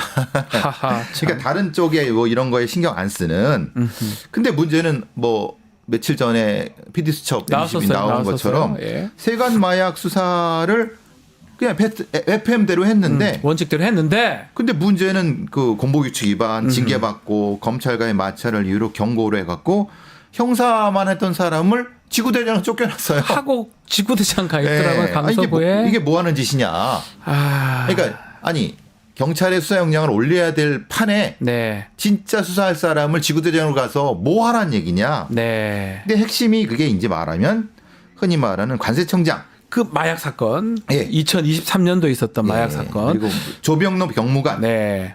그리고 서울경찰청장 뭐 전 관련된 여러 가지 면에서 이게 문제가 있는 거기서 뭔가 압력을 행사한 거 아니냐. 네. 이런 의심을 받는 거죠. 사실 2024년 3년도 10월입니다. 당시 영등포 경찰서 백혜령 경장이 영등포 경찰서에 있었던 거로 알고 있는데 마약 사건 수사 브리핑이 있었고요. 이때 말레이시아 마약 조직이 국내에 반입한 필로폰이 74kg. 이건 너무 어마어마합니다. 수천억 원대의 마약. 수십만 명이 투약할 정도. 그렇죠. 우리나라 두 번째라고. 역대 두 번째. 예. 여기 뭐 검거를 해가지고 아주 성과가 있었는데 이거 하는 과정에서 이제 문제가 있었어요. 예. 브리핑하지 말라 관세청에서 난리를 예. 치고 뭐 보도하지 말라라고 하면서 백혜련 긍정 사건이 이게 사건화돼 버렸어요. 그러니까. 어떻게 된 겁니까 그때? 사실 저는 깜짝 놀란 게 네. 아니 말레이시아 조직이 간도 크지. 그걸 그렇게까지 들여온다? 왜냐면 자기들도 한테 로스거든요. 네. 걸리면 다 뺏기니까. 그러니까요. 근데 그거를 그렇게 들여온다? 전 상식적으로 이해가 안 되는 게 아니 그 마약 세관 검사를 할 텐데 엑스레이 찍어볼 텐데 그걸 그렇게 글쎄 이건 뭐지? 이게 깜짝 놀랐는데 근데 나중에 문제가 되는 거는 네. 뭐 관세청에 대한 언론 보도 하지 마라라고 하는데 하필 네. 차기 관세청장의 물망에 오른 사람이 있었습니다. 네. 그게 인천관세청장. 아. 하필 또 여기네. 여사 라인이네. 예. 또 김라인입니까? 여사랑 같이 대학원 다녔던 느낌이 오는. 꽃도 대학원입니까? 예. 네. 그 인맥을 이 양반이 굉장히 많이 쌓으시는 것 같아요. 거기서. 그러니까 이게 사실은 그러니까 그렇게 된 거 아니냐. 네. 의심이 드는 거예요. 아. 왜냐면 아니 접점이 없어요. 아니 왜 대통령실에서 그런 압력을 왜 넣어? 아니 마약 수사 하라고 그랬잖아요. 대통령은. 그러니까요. 그러게 이건 이상하다. 아하. 즉 말하자면 이런 어떤 것 때문에 검찰이나 아니면 경찰청에서 좀 과잉 자가 발전한 것이 아니냐. 그러니까요. 이런 느낌이 드는 거예요. 관세청 어떤 사람을 보호하기 위해서 사실 이 사건 자체는 PD수첩 보도가 됐지만 뭐 형편 없습니다. 관세청 직원들이 뭐 봐주는 모습들이 보여요. 그렇죠. 예. 그럼 아니라면 아닌 걸 하긴 해야 될 거 아닙니까? 그렇죠. 경찰 예. 입장에서 당연히 해야 예. 됩니다. 그렇죠. 몸에 마약을 막 둘러싸고 왔다고 하는데 그게 거짓인 진실인지 그걸 도와줬는지 안 도와줬으면 다 공범들입니다. 그렇죠. 매우 중요한 범죄인데 그걸 하려고 하는데 못하게 막는다는 게 말이 됩니까? 그러니까 결국은 관세청에 누가 되고 그러니까요. 관세청에 누가 되면은 그 흔히 말하는 뭔가를 그렇게 그 사람 좀 진급 못할 수 그렇죠. 있고. 그러니까 처음에는 그런 생각이었을 것 같아 느낌이. 네. 근데 그게 누구의 의지라고 퍼지니까 예. 다 막았는데 예. 원래 이렇게 막힐 거였어요. 근데 백혜룡이 이 사람은 그런 거 생각하는 아유, 사람. 마약 잔뼈가 굵은 수사관이라면서요. 근데 문제는 이 사람이 마약 수사만 한 사람이 아니에요. 아. 그냥 강력계 형사예요. 그러니까 이건 사실 마약반이 해야 되는 거예요. 네. 근데 자기가 보기에도 이건 마약반이 왜 안 하지? 그 자기가 그냥 한 거예요. 그러니까 이상한 거죠. 예. 마약반이 해야 될 거 자기가 했는데 해서 박수는 못 쳐줄 망정 조진다? 뭐가 이상하잖아요. 본인이 직접 가가지고 뭐 압수색도 하고 예. 뭐 인천세관 가서 직접 하시는 그게 저도 봤었거든요. 아니 경찰서장 같이 갔잖아요. 예, 데리고 가서. 근데 경찰 같이 갔잖아요. 근데 경찰서장은 또 바뀌었죠. 얼굴 싹 바꾸고 예. 진급하고 뭡니까 이게? 약간 다른 의미의 최병 사건 같아요. 임성근 보호하려고 그렇죠. 했던 모습하고. 근데 거기도 박정훈 대령이 이것도 나는 안 한다. FM대로 한 거죠. 예, 또 여기 백혜령 경정이 나는 내가 아니, 하는 이게 일을 한다. 박정훈이라는 사람과 백현이라는 사람은 뭐 특별한 사람이 아니라 네. 자기 일을 그냥 하는 사람이에요. 그러니까 맞아요. 근데 자기 일을 맞아요. 자기 일을 자기 어떤 소명에 따라 하는 사람은 네. 조짐을 당해서 저쪽으로 가고 네. 아니 이상한 뭘 하는 사람들은 승진했다. 이게 국가가 제대로 돌아갈 수 있습니까? 그러니까요. 그래서 이거는 너무 그래서 늘 말씀드리면 수사 경찰을 행정 경찰로부터 분리시켜야 된다. 그리고 자율성을 줘야 된다. 네. 이런 것들이 다 어기니까 전화 하나만 해도 벌벌 떨고 막 이렇게 되는 거죠. 이 사건 어떻게 됐습니까? 지금 서울경찰청으로 이관됐다고 하는데 저는 이후에 소식도 잘 못 들었던 것 같고요. 보통 이런 거는 예. 이관됐으면은 그걸 받은 경찰들이 있잖아요. 이건 받은. 예. 그 뭐라고 생각할까요? 이걸 하란 얘기일까요? 말란 얘기일까요? 눈치가 빤하잖아요. 예, 이거 제대로 하면 안 되겠다는 생각이 들 수도 하면 있겠어요. 자기도 날아갈 텐데. 예, 100km 날아갔는데. 그럼 신호를 주는 거예요. 이렇게 하면 안 된다는 거예요. 그러니까 신호가 수사 제대로 한 사람은 목이 날아갔는데 저쪽으로 처박혔는데 그러면 이걸 한 사람은 미적미적할 수밖에 없죠. 아니 그럼 저기 배프님, 저는 뭐 요번에 비상계엄 얘기하면서 돈 없어서 마약 수사할 수 있는데 해야 되는데 돈 없어서 그랬다면서요. 마약 수사잖아요. 이거 제대로 된 마약 수사를 왜 막습니까? 이 수사는 왜 안 되는 겁니까? 그러면 새빨간 거짓말이죠. 그 마약 수사를 못하게 손을 뺐다는 새빨간 거짓말이고. 네. 그러니까 그냥 아무렇게 건들지 말고 놔두면은 경찰들은 어떻게든지 돈을 어디서든 합니다. 그냥 건드리지 말고 놔두면 돼요. 예. 이렇게 건드리니까 마약 수사 정통 수사관들이 쪼그라들어서 그 제대로 된 수사관이 성장하겠습니까? 결국은 마약 수사 이런 것보다 더 중요한 거는 자신의 사람이 어떤 자리에 가게 만들려고 네. 이렇게 이런 일을 벌린 거 아니겠습니까? 벌리고 아까 말한 것처럼 박현수나 이런 사람들은 거기에 맞지도 않는 사람들, 자격도 안 된 사람을 진급시키고 경찰 망가지는 거 순간입니다. 백희령 같은 아주 밑바닥부터 했던 이 수사통을 지구대장으로 보내는 게 말이나 됩니까? 징계를 때려가지고. 그래서 전국에 이런 강력계 형사들, 그 형사과장들이 사실 얼마 없습니다. 네. 그 아주 귀한 사람들이거든요. 귀한 분을, 네. 한 4, 50명도 안 될 겁니다. 네네네. 근데 그 사람들을 승진시켜주지 못할 망정 이건 반드시 차후에라도 예. 진실을 규명해야 됩니다. 거기다가 우리 마약이 큰 마약 79kg 이상의 그 수천억대 그 마약 사건들 그러면 지금 이렇게 못 밝혀내면 또 몰래 들어올 수도 있는 거잖아요. 지금 들어오고 있겠죠. 그러니까요. 우리나라 마약 청정국 마약 때문에 난리를 그렇잖아요. 마약, 네. 마약. 그런데 문제는 마약 수사를 못하게 한다. 못하게 한다? 납득이 안 돼요. 아니 그럼 검찰에서 다 하시든가. 네. 다 하시든가. 알겠습니다. 오늘 경찰 인사 또 이런 얘기를 좀 해봤습니다. 오늘 말씀은 여기까지 듣겠습니다. 배성훈 프로파일러와 함께했습니다. 감사합니다. 감사합니다.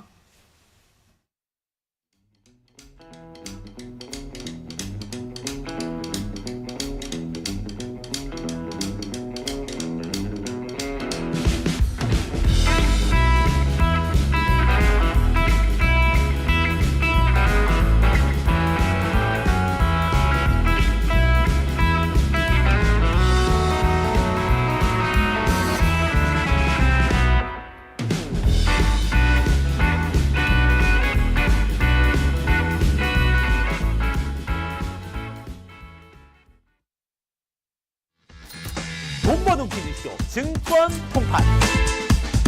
너도 받고 나도 받는 친구 초대 무제한 적립 이벤트. 초대 횟수 무제한, 보상도 무제한. 한 문제만 풀면 친구도 코인, 나도 코인. 우승 상금에 친구 초대 보상까지. 매일 낮 12시 증권 통팟에서 만나요. 최강 디펜스 플러스 김종대 전 의원, 부승찬 민주당 의원 함께하겠습니다. 두 분 안녕하십니까? 네, 안녕하세요. 와, 이런 자리가 이제 만들어졌군요. 꼭 재판장 같아. 뒤에 배경 사진도 그렇고 또 든든하기도 하고요. 두 분이 워낙 그 전문가이시기도 하고 말씀도 잘해주시고 아마 우리 많은 시청자분들이 요구를 하셨어요. 두 분 같이 있는 모습을 보고 싶다. 원래 우리 김종대 의원님 이 최강 디펜스 코너 하고 있지만 부승찬 의원님하고 같이 플러스에서 해달라. 그래서 코너를 한번 만들어봤습니다. 아유 감사합니다. 더 풍성해진 느낌이네요.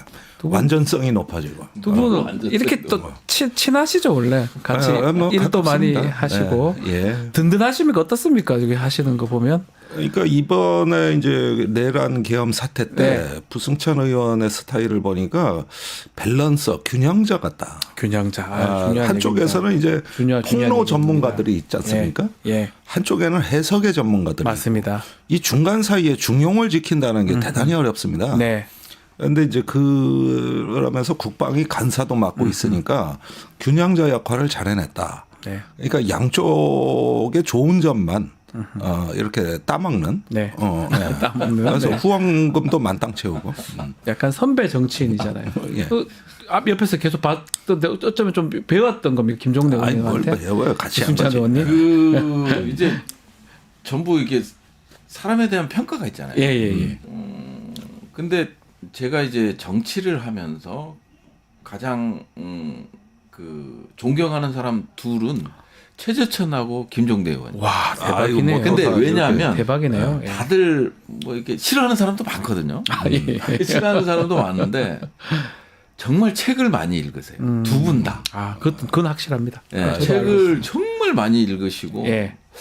그거를 쫓아가려고 노력은 하는데 많이 알아야잖아요. 일단 많이 알아야 되고 그래야만이 이제 어떤 논리적으로 이제 주장도 할 수 있고 네. 예, 팩트에 기반한 주장도 할 수 있는 건데 그 점에서는 많이 와닿는 거, 배워야겠다, 따라야겠다 이런 것들을 많이 느끼다 보니까 단점이 별로 안 보이는 두 분이에요. 두 분이요? 최재천 의원님, 이거 최재천 의원, 네. 아니 저는 다른 방송에서도 몇 번 말씀드렸었는데 최재천 의원님 같은 경우는 정말 싫어하는 사람 많거든요. 네. 네, 근데 배울 점이 상당히 많다. 책 많이 그래서 보십니다. 배울 맞아요. 점이 많으니까 단점이 묻히더라. 음. 네, 그래서 인간관계는 항상 장점만을 보려고 노력하는데 국민의힘은 안 되더라고. 국민의힘 안 된다. 아무래도 그렇죠. 이번에 이제 부수찬 의원님 활약상 뭐 우리 전 국민들이 보고 있고 많이 보고 있지만 저는 더 색다르게 보는 게 이제 용인 수지에서 불과 이제 또 얘기하면 또 기분 안 좋으신데 불과 몇 표 차이로 됐거든요. 극적인 5번 뒤집혔어요. 예, 제가 그걸 제가 딴 건 못 봤는데 그걸 계속 보고 왜냐하면 저도 관련 뭐 그 지역군 아니지만 그 인근에 살고는 있지만 또 그 반대편 분이 뭐 저도 아는 사람이라서 저희 진작이네요. 그래서 야 이게 누구를 뽑느냐에 따라서도 그 국면이 지금 개헌 엄청난 내란 차이입니다. 상황에서 예. 그 사람이 됐었으면 어떻게 됐나 이런 상상을 제가 한번 해봤어요. 그래서 부승찬 의원님의 그 귀함을 소중함을 더 느끼게 되고 아이고. 그 몇백 표 차이로 제 개인적 얘기였습니다. 자 본격적인 얘기하기 전에 어제 지금 MBC 또 충격적인 소식이 좀 전해졌는데 이른바 노상훈 수첩에 수거 대상 인원 500명, 수거 방법, 그리고 윤석열이 삼선하게 만드는 장기 집권 구상 등등의 어떤 구체적 수첩 내용이 이제 보도가 됐습니다. 뭐 좀 더 아마 확인이 되고 보도돼야 되겠지만 충격적입니다, 의원님. 어떻게 보셨습니까? 사실은 국정조사 청문회에서 네. 그 정보사 그 요원 있잖아요. 네. 그 문상호랑 이제 형사적인 이제 소송전이 걸렸던 박 단장. 네. 박 단장이 2016년 노상원의 지시 아시죠? 예. 네, 폭탄 조끼를 입혀서 그 대지부대들을 임무 마치고 들어오는 대지부대들을 폭사시키라. 네. 그런 게 있었는데 노상원 수첩과 이제 그 박 단장의 진술 내용을 네.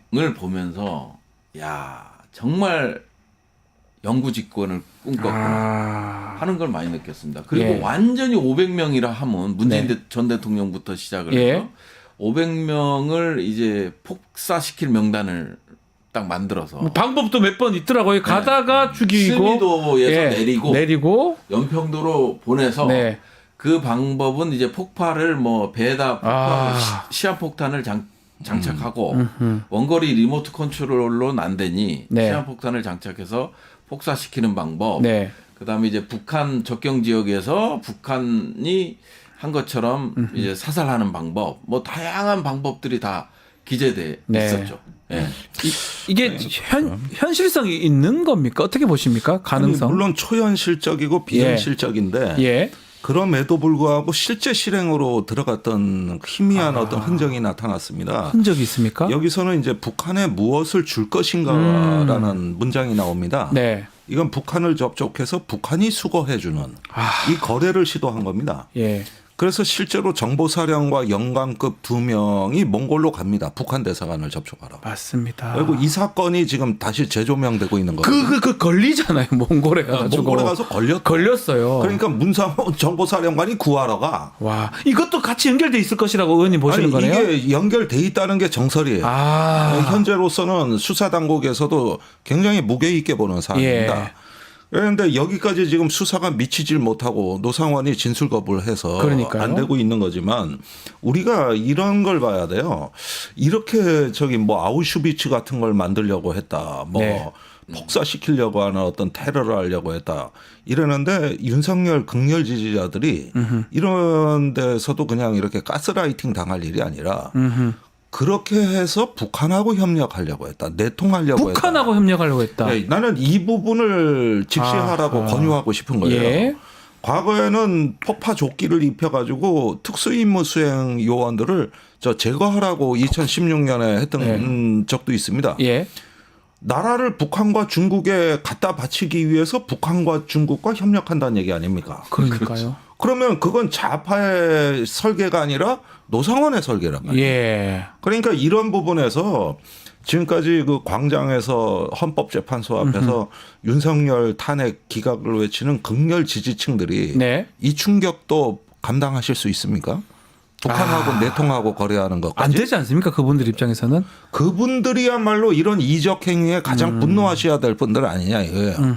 그래서 이거는 어느 또 그냥 망상으로 수첩에 적고 그냥 에이 뭐 가끔 미친 생각할 수도 있다 이 정도로 끝나면 모르겠는데 네. 이게 실행한 흔적이 얼핏 나오고 있다는 거 이건 참 무서운 일이에요. 아니 이제 이 정도 되면 이제 이 수첩 좀 더 나올 것 같기도 하고 뭐 보도가 되고 한다면 저는 국민의힘이나 여기서 이 얘기를 좀 사과를 하든 어떻든 얘기를 해야 되는 거 아닙니까? 이게요, 제가 봤을 땐 이제 국민의힘도 그렇고 네. 지금 내란 수계를 면해가는 거, 뭐 개인적인 친분 때문에 가는 거다 이런 얘기도 하지만 네. 지금 국민의힘이고 999 한 네. 배를 탔잖아요. 같이 가고 있습니다. 한국의 모든 시스템을 거부하고 있잖아요. 배척하고 있잖아요. 뭐 네. 헌재에 대해서 도 마찬가지로 문영배 재판관을 탄핵시키겠다부터 네. 시작을 해서 모든 그다음 서부지법 폭동 사건까지 모든 거를 배척하고 있단 말이에요. 지금도. 네. 그러니까 내란은 지속되고 있는 거고. 그러니까 국힘도 마찬가지예요. 국힘도 이 시스템으로는 안 된다고 생각을 하는 것 같아요. 네. 이 시스템으로는 안 되기 때문에 결국 윤석열이 원했던 그런 영구집권, 네. 유신의 꿈, 삼선까지 노상원 수첩에 삼선이 나왔어요. 삼선이 나왔어요. 삼성계열. 그래서 이제 그 꿈을 꾸고 있고 이거를 따르는 추종 세력들이 이제 국힘이잖아요. 네. 여전히 지금도 반성이라는 거 이런 게 전혀 없이 가고 있는 거거든요. 그러니까 지금 봤을 땐 지금 국힘도 이제 어느 정도까지 개입이 됐냐. 아하. 저희가 이제 제보 받은 거로 이제 임종득 예. 의원하고 싸우다 보니까 내가 국회의원들 여기에 계엄과 동조한 사람들이 있다 제보 받은 걸 못 가고 있는 상황이긴 한데 이런 것들이 결국은 뭐냐면요. 국힘하고 구구와 윤석열은 한마음 한뜻이다. 예. 그래서 그런 관점에서 봤을 땐 앞으로도 정말 힘들다. 아하. 예, 앞으로도 정말 힘들 것 같고 여전히 지금과 같은 상황 그리고 완전히 사회를 영구집권에 포커스를 맞추고 개혁해 보려는 그 수단이 계엄이었다라고밖에 볼 수 없는 거죠. 자, 그러니까 예. 이게 전반적으로 보면은 이 계엄 세력 내에도 특별한 강경파 일파가 아하. 이제 이런 어떤 그 초현실적인 계획을 세움으로써 어쩌면 윤석열한테 자기의 충성심을 잘 어필할 수도 있다는 어떤 권력에 대한 판타지가 있었던 것 같거든요. 네. 이 사람들이 꿈꾸는 권력을 보면은 어떤 순수한 절대 권력 이런 이미지가 떠오릅니다. 아하. 예. 그러니까 전 국민 그 해외 출국 금지를 하고 네. 무언가 거기에서 이렇게 빌드업 되는 새로운 어떤 왕국, 제국 이런 데서 어떤 절대 권력 이런 어떤 이미지가 굉장히 강하게 떠오르고 있거든요. 예. 이머징 한다 그래 이게. 그런데 그런 걸 통해 가지고 윤석열을 기쁘게 하고 덕에서 어떤 카타르시스를 만들어서 하나의 어떤 질주하는데 맨 앞에 그 계엄 실행자로 서게 되면은 예. 2인자, 3인자는 본인들이 되는 거거든요. 이게 바로 괴벨스의 정치입니다. 괴벨스다 선전 정치. 그렇죠. 예. 이게 바로 나치의 그 히틀러를 잔뜩 권위를 높여주고 맞습니다. 그 권위를 높여준 히틀러의 권력은 내가 가져오는 거예요. 이게 2인자 정치거든요. 네. 그 이제 김용현, 노상원으로 이어지는 이 그룹인데 어떻게 보면은 권력에 대한 어떤 낭만주의자들이라고도 할 수 있고 절대 권력을 꿈꾸는 네. 이런 어떤 느낌들이 오는데 결국은 이것이 이제 갖고 있는 어떤 망상적인 측면은 인간이라는 인격의 자율적인 주체들이 거세되고 네. 하나의 국가를 기계로 보는 거예요. 그러니까요. 기계로 이 국가를 보고 거기서 자기가 그 조종수 그렇죠. 관리자가 될 예. 이런 어떤 망상까지 가는 거예요. 아니 그래서 저는 이 노상원이라는 사람 현역도 아니잖아요. 그렇죠. 이 사람이 여기 등장하고 있는 모습도 사실 납득하기 어렵거든요. 이게 또 군대가 해도 더 문제지만 어쩌면 이런 나쁜 짓을 하는 거를 군대에서 하면 걸리니까 하여튼 민간인 옛날 군인 출신 그 정보사령관 출신 불명예 제대한 사람 이용한 거 아니냐 이런 생각 들고 뭐 상어나 어쩌면 좋니 김용현이 뭐 그런 얘기도 했다면서요. 네. 그 김철진 군사보좌관이 예. 이제 검찰에서 진술을 한 예. 내용이죠. 그래서 지금 뭐 거기서 이제 의미 있는 게 뭐냐면 윤석열 대통령의 발언 바로 옆에 있었기 때문에 김용현 장관 바로 옆에 있었기 때문에 김철진 군사보좌관이 했던 말. 그래서 몇 명을 들여보냈냐? 예. 500명밖에 못 들여보냈냐? 야, 1000명은 들여보냈어야지. 그러니까 죄송합니다. 부터 시작해서 이제 그러고 나서 이제 노상원하고 통화하면서 상원아 어떻게 하면 좋겠니? 이게 엄청나게 중요한 증언이요. 상어나 어쩌면 좋겠니? 상어나. 그리고 이제 예. 대통령한테 그 미안한 마음 송구하다라는 말과 1000명은 들여보냈어야지 말이야. 네. 그런데 이제 사실은 제가 조금 더 확인하려고 그랬는데 그날 대통령이 지통실로 들어오면서 네. 이 거기에서 근접에 있었던 사람들의 얘기가 있어요. 술을 엄청 마신 것 같더라. 벌써 술 먹고 네. 그날요? 네, 술 냄새가 너무 진동했다. 술 먹고 했다고요? 술 먹었다면 언제쯤 마신? 아니 이제 그 12월 3일. 제 생각은 그거 예. 같아요. 들어온 시각이 1시 좀 넘어서 예. 왔잖아요. 의결되고 나서 네. 들어왔으니까 그 상황, TV로 그 상황을 보고 막 전화기 붙들고 지금 뭐 150명을 넘고 있냐니 막 끌어내야 되는데 뭐 하고 있냐 막 질책할 때 사령관들을 질책할 때 그때 마신 게 아닌가. 그래서 이건 뭐지까지나 제보이기 뭐 때문에 제보니까요. 네, 제보이기 때문에 그래서 이런 것들을 좀 확인해 보고 싶었어요. 그러니까 뭐냐면 홍장원의 진술, 증언의 신빙성을 깨기 위해서 예. 윤석열 대통령이 그 얘기를 하자. 내가 통화해 보니 그 자식 술 먹고 있더라. 술 먹은 것 같더라. 탄핵 심판 변론기일에서 그 얘기를 했어요 본인이. 예, 예. 내가 술 먹는 거 잘 알잖아. 예. 목소리가 술 먹는 목소리다. 그 얘기를 그러니까 했어요. 자기도 반주를 좀 하는데 예. 뭐 좋아하는데 그러면서 술 먹으면 반주한다는 얘기는 또 털어놔. 그러니까. 근데 이제 술을 좀 마신 것 같더라. 네. 이런 제보들이 좀 있었어요. 아 근데 그날 술 먹고 그럼 뭐가 그것도 문제네요. 술 먹고 막 걱정되니까 전화하고. 근데 그럴 수는 있죠. 지나치게 흥분하는 네. 걸 가라앉히는 게 윤석열한테는 술이거든요. 네. 오히려 마음이 편안해지는 효과는 있겠죠. 그런데 항상 그게 후유증을 남겨서 문제지. 네. 사실은 그럴 수도 있다. 그런데 그 홍장원 술 얘기하고 또 어제 조태영 나오고 하는 네. 헌법재판소 광경을 제가 유심히 봤는데 네.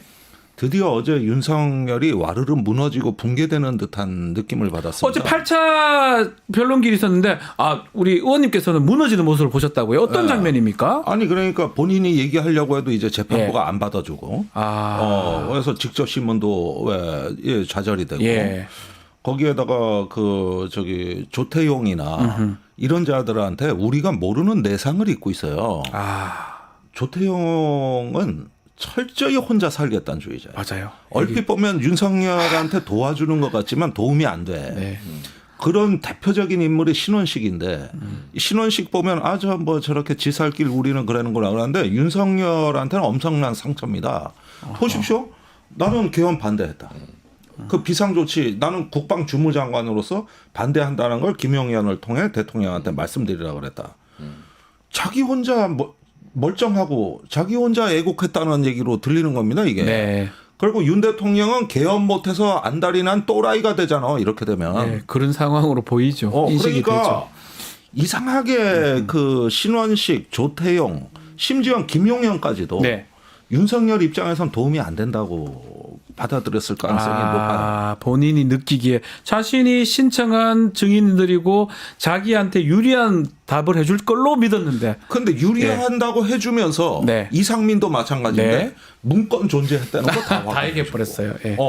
그러면서 8페이지라는 거 다 확인해주고 또 국무회의가 이상했다는 거 다 얘기해주고. 그러니까 이 사람들이 윤석열한테 면전에서는 여전히 충성하는 것 같지만은 결과적으로 받아들이기에는 나 은근히 연맥이고 도움이 안 되는 네. 그러니까 사면 초과. 아하. 저기 여인영 또 이진우는 자기한테 유리한 증언을 해준다고는 했는데 그걸 그 부하들이 다 뒤집었잖아. 예, 그러니까요. 방첩사의 그 어제 단장하고 네. 어제 수방사의 그 군사경 경비 단장하고 저 사령관들이 저렇게 고분고분하게 일 맞춰놨더니 밑에서 다 뒤잡고 수백 명이 스피커폰으로 들었습니다. 이러면 절망이죠. 그러니까 더 이상 방법 없다는 거죠. 그러니까 이 사면 초과가 우리가 생각하는 것보다 윤석열에 대한 압박감은 훨씬 더 몇십 배 되는 건데 어제 드디어 8차 변론에서 봤을 때 제가 확신하는 건 뭐냐면은 이제 비극적 예감, 비극적 결말에 대한 예감이 드디어 마음속에서 움직인다. 본인 입장에서. 예감이 된다. 그리고 이 감옥문이 열리지 않는 이 어떤 그 갇힌 현실이 이제는 본격적으로 체감이 되는 시점이고 이 8차 변론에서부터 윤석열은 심리적으로 이미 패배했다. 아하. 무너지고 있다 지금. 난 그런 느낌이 들었어요. 8차 때 좀 눈여겨봤던 부분이 조태영 원장의 이제 증언들인데 뭐 여러 가지 얘기를 하긴 했어요. 홍장원이 지금 중요한 진술도 많이 하니까 그것을 깨기 위해서 인사청탁 얘기도 하고 메모도 몇 번 있어서 거짓말이도 하던데 어떻게 보셨습니까 그 장면들? 실질적으로 이제 홍장원, 이제 조태영은 이제 본인이 살고자 하는 윤석열을 지키겠다라는 것보다는 본인이 살겠다라는 왜냐하면 홍장원이 자기한테 보고를 했는데 이게 결국은 자기가 이제 연루되는 거잖아요. 이거를 어떻게든 빠져나가야 돼요. 그러다 보니까 이제 CCTV, 메모 내장, 사실관계는 바뀌지 않는 거잖아요. 그렇죠. 딱 팩트는 못 움직이게. 이거는 못 움직이는데. 정말. 그러니까 이런 것들이 자기한테 보고했다라는 게 홍장원의 거짓말이다라는 거지. 윤석열 대통령이 지시하지 않았다. 라고 이제 반박하는 건 아니거든요. 아니죠. 그러다 보니까 이제 홍장원이가 또 김건희 건도 이제 우리 재판관이 아주 날카로운 질문을 하잖아요. 53분에 전화해서 1분 몇 초인가 통화를 하고 그리고 이제 빨리 싹 잡아들여 뭐 이런 얘기를 하고 나서 55분에 22시 55분에 조태영한테 전화했다라는 거 아니에요. 이상하죠. 근데 거기서 미국 어떻게 가실 거냐. 뭐 이런 얘기를 했다라는 게 이 재판관의 그 추가 질문. 이게 좀 이 얘기 한마디에 그냥 조태영이 완전 그렇죠. 무너져. 그러니까 어제는 완전히 무너진 날이에요. 이 조태영이 홍장원을 넘어서질 못한 게 아니라 오히려 더 풍부하게 만들어졌다. 이게 지금까지 이상민, 김용현 등이 해왔던 짓거리고 이 문제의 심각성을 어제 윤석열은 깨달은 본인도 겁니다. 느꼈을 것이다. 본인이 깨달은 거예요. 그리고 윤석열 입장에서는 이런 마음도 있을 수 있는 거죠. 내가 이렇게 사람들을 잘못 봤는가. 충성심 뭐 이런 측면에서 봤을 때 내 앞에서 결국은 나를 위한 답변이 아니네 이 생각할 수도 있겠네요. 그렇죠. 그러니까 이게 계획의 문제가 아니라 사람의 문제였습니다. 이번 내란의 실패의 본질은 무수히 많은 인간들이 이걸 하고 있다는 걸 이해를 하지 못하는 거예요. 그래가지고 특히 이제 현장 지휘관들까지 이제 그런 증언들이 나오는 걸 보고 하면서 권력자가 자기 뜻대로 모든 것이 다 된다고 믿었는데 그런데 결국은 사람이 하는 거구나. 그 사람은 알 수가 없는 거구나. 이런 부분들이 절망감을 느끼게 하는 거예요. 그런 생각을 했을 것이다. 8차 변론의 막바지에서 어떻게든 변호인이 홍장원 무제한으로 신문하겠다, 그러니까요. 추가 뭘 하겠다 안 받아들여질 걸로 보지만 그러나 그거는 정말 지푸라기라도 잠겠다는 마지막 단발마가 나온 거다. 그런 면에서 이제 이 비극의 예감은 윤석열이 그토록 이재명, 우원식, 한동훈을 수거하고자 했는데 내가 수거됐구나. 그다음에 지지층 이렇게 결집시켜서 뭐 헌재고 뭐고 때려 엎겠다는 게 호수 위에 달빛 그림자고 예, 예. 이런 부분들을 이제 체감하는 그런 현실 감각을 갖게 되는 현상에 자, 하나 더 좀 우리 짚어봐야 되는 게, 또 거기서도 김건희 전화가 나옵니다. 국회 측에서 질문했던 건데, 조태용 너 왜 전화했냐 질문하는데 답변은 뭐 제대로 하지는 못했던 것 같아요. 근데 그 질문을 한 것도 좀 그렇지만, 왜 국정원장하고 영부인이 전화를 합니까? 이게 또 놀라울 일이 아니겠습니까? 문자 12월 2일 날이죠. 네. 12월 2일 날 이제 문자 2개가 이제 김건희로부터 갔고, 그러면 이제 어떤 정보죠. 기본적으로 이제 궁금한 게 있는 거 아니에요. 네. 그러면 이제 명태균 건이죠. 명태균 건이고, 그거를 이제 국정원도 뭐 검찰, 대통령실 못지않게 가장 그래도 정보 최고 기관이니까요. 최고 기관이기 때문에 이제 여기서 보여지는 거는 뭐냐면 김건희가 이번 계엄의 핵심일 수밖에 없다라는 걸 단면적으로 보여주는 거예요. 국정원장하고 본인이 왜 통화를 문자 문자죠, 두 번씩이나 예. 보내냐. 예. 그리고 저는 이 조태용도 이해가 안 되는 부분이 뭐냐면, 우리는 2일날 뭐 했고 3일날 뭐 했고 일반인들은 잘 몰라요. 네. 근데 당사자잖아요. 계엄의 네. 당사자. 네. 국정원장이고 네. 정보를 가장 많이 알고 있는 국정원장이기 때문에 이 사람한테 김건희가 문자가 간 거잖아요. 네. 그러니까 그럼 그건 알아야 되는 거 아닌가요? 기억 못하는 게 더 기억 이상하죠. 못한다는 거야. 그래서 이제 답답하니까 네. 청구인 측에서는 그 얘기를 한 거 아니에요. 어떻게 김건희가 문자를 보내고 당신이 답장까지 다음날 답까지 했는데 기억 못할 수 있냐 그랬더니 뭐 좀 이례적인 일이긴 네. 한데. 자주 있는 일은 아니다라고 또 하면 더 기억해야 되는 거 아니에요? 오히려? 그렇죠. 조태용 성격에는 이런 문자도 부담스러워했을 거예요. 네. 자기 혼자 살려고. 그러니까 이 사람은 전쟁 나면 제일 먼저 도망갈 길 찾아놓고 전쟁하는 사람. 예. 저는 윤석열 이번 변론에서 딱 느낀 건 뭐냐. 윤석열이 무너진 거는 이상민의 말 한마디였던 것 같아요. 이상민의 단전 단수 쪽지를 봤다. 멀리서 봤다. 네. 멀리서 보고 가까이서 보고 반 거야. 이 윤석열이 원했던 거는 내가 지시했습니다라는 걸 원했었겠네요. 뭐 그거나 아니면 뭐 자체적으로 자율적으로 이런 상황에서는 단전 단수가 필요하다. 그러니까 대통령은 상관없었다고 하길 잘했을 건데. 상관없었다고 하는데 예. 자기의 책임을 대통령이 문건을 보니까 대통령 지시야. 네. 그러면 윤석열 입장에서 가장 믿었던 사람이 이상민하고 박성재 아닙니까? 예. 두 사람을 믿었는데 박성재는 국회 나와서 제 코가 석자라 얘기를 하죠. 이상민은 그거 내가 지시한 거 아니야. 대통령이 한 거야. 네. 이렇게 해버리는 순간 좌우날개가 다 꺾여버리는 거죠. 여기서 아마 만일 이 포기 단계였다면 그 멘트가 아니었을까. 이상민의 단전 단수. 그 시작은 김영현이에요. 충성을 하고 자기가 모든 문건을 작성했다는 걸 강조하다 보니까 팔쪽에 있는 여파친들을 다 누구한테 줬고 이렇게 엮이고 단전 단수 소방청장 증언이 나온 거예요. 그러니까 이상민이 빠져나갈 구멍이 없어지는 건데, 그래서 만들어낸 창작물이 이번에 응접실에서 멀리서 봤다. 멀리서 봐, 천리안. 네. 근데 문제는 그걸 본 그 일이 일어난 방, 그 일이 사건이 벌어진 그 방이 대통령 집무실 바로 옆방의 응접실이란 말입니다. 네네. 그렇죠. 원탁이었어요. 예. 거기서 국무위원들하고 간담회를 했는데 그 순간에 거기에 놓여 있던 문건이라는 게 돼버린 거예요. 그렇죠. 그렇게 보이죠, 이제. 그러면은 대통령이 있은 자리에서 그러면 대통령 지시로 보아도 무방할 정도. 그래서 이걸 멀리서 대통령 있는 자리에서 멀리서 봤다.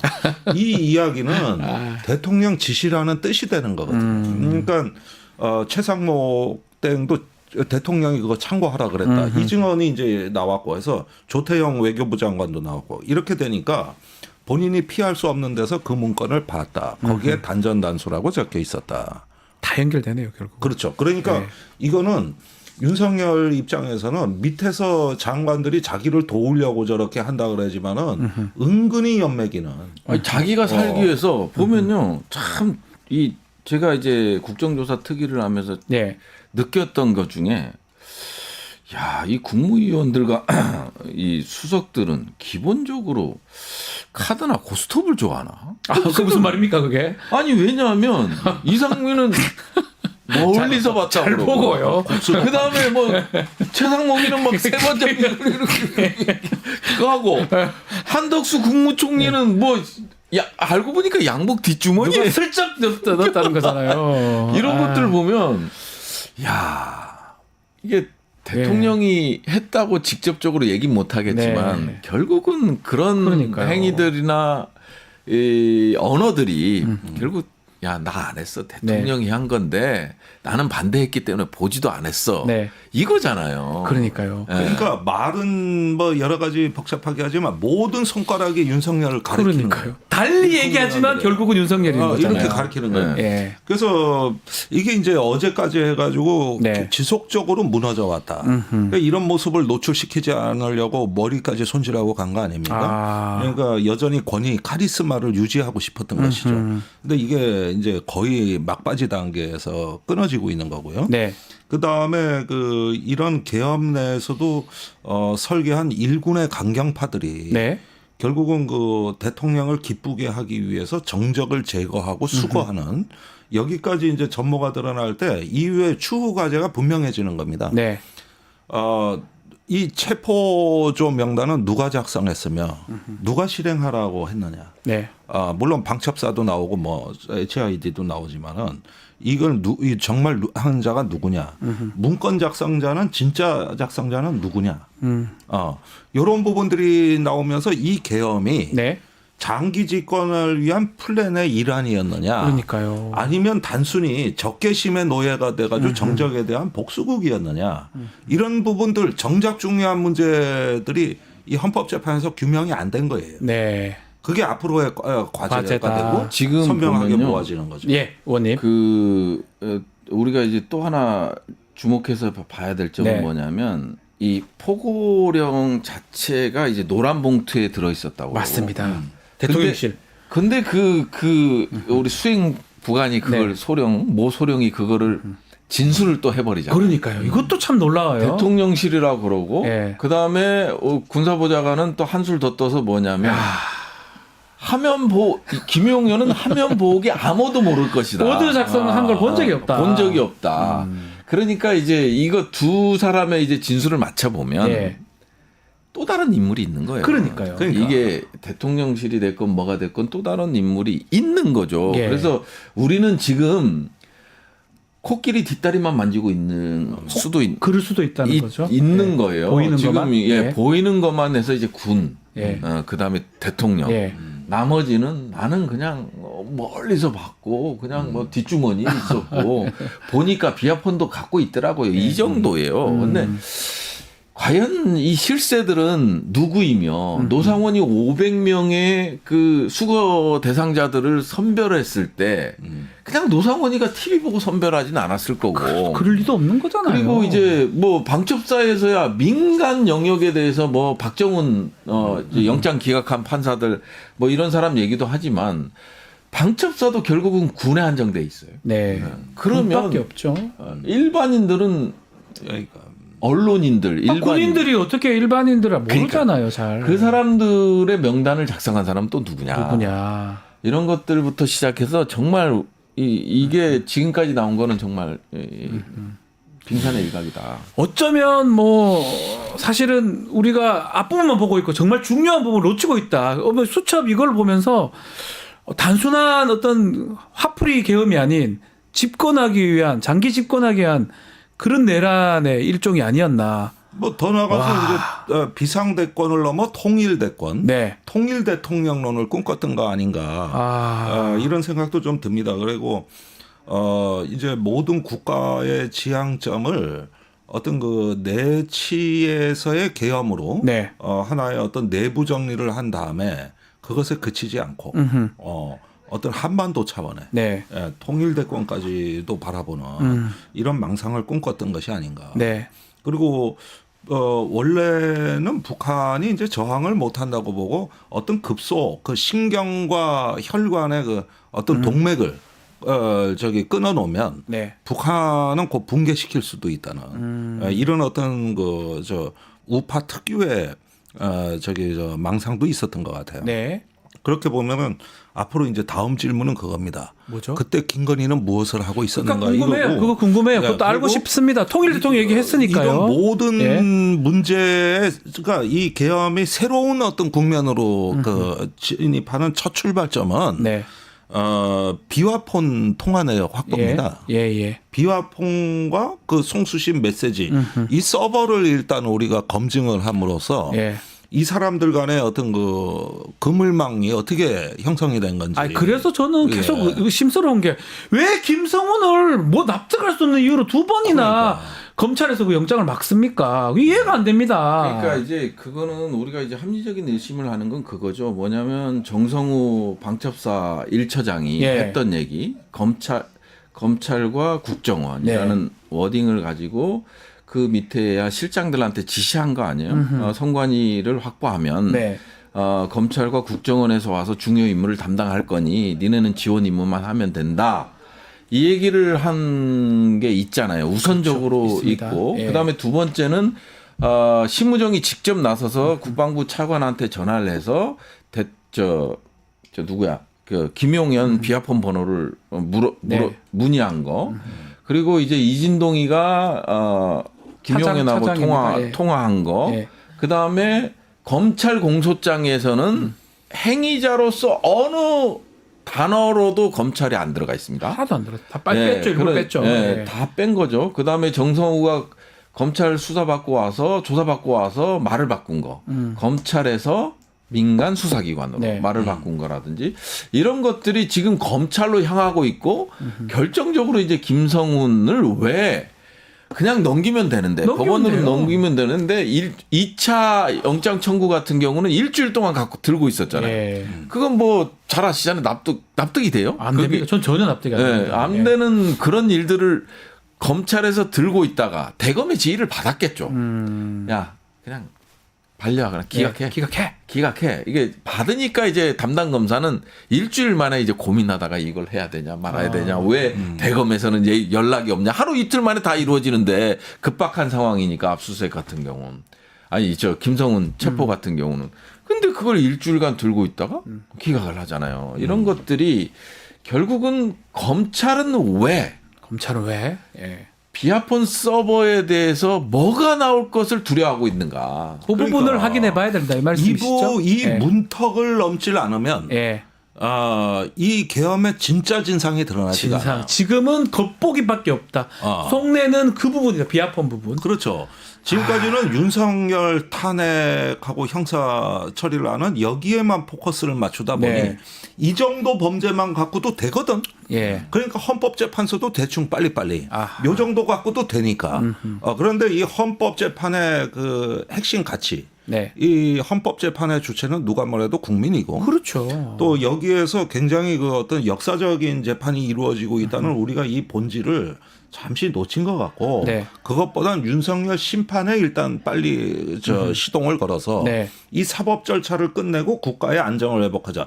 전부 이쪽으로 관심이 쏠려 있었던 거죠. 맞아요. 그런데 이후의 과제는 그래서는 안 된다는 거예요.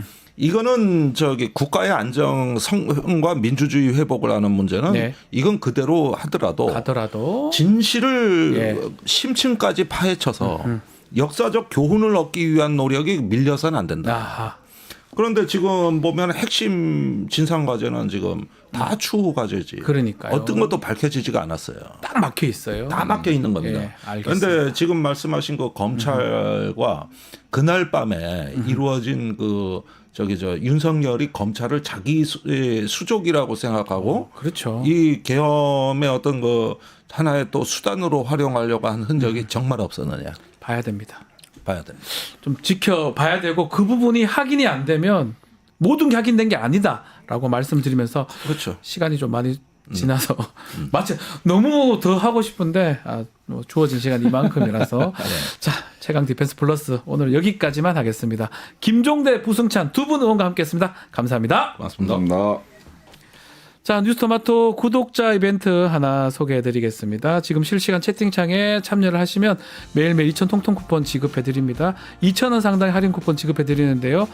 채팅 링크에 있는 통통모랩에 가입해서 회원 고유번호 코드 실시간 채팅창에 한번 붙여놓기 하면 참여 가능합니다. 하루에 5번 5,000 통통 쿠폰 드리니까요. 더보기란 참고해 주시면 됩니다. 이어서 뉴스 인사이더 프라임 시작되니까요. 조금만 기다리십시오.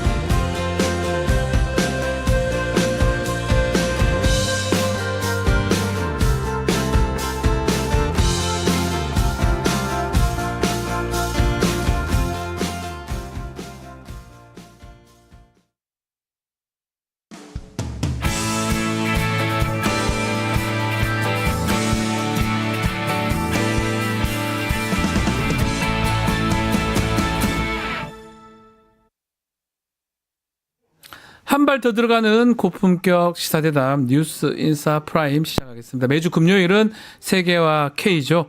이 시간은 세계 속의 한국, 우리가 알아야 될 세계 소식 전해드리겠습니다. 오늘도 문희정 평론가 알파고 기자와 함께하겠습니다. 두 분 안녕하십니까? 네, 안녕하십니까? 자, 오늘도 뭐 세계 소식은 요즘 이 사람 소식입니다. 트럼프 대통령 이야기 다뤄봐야 될 것 같습니다.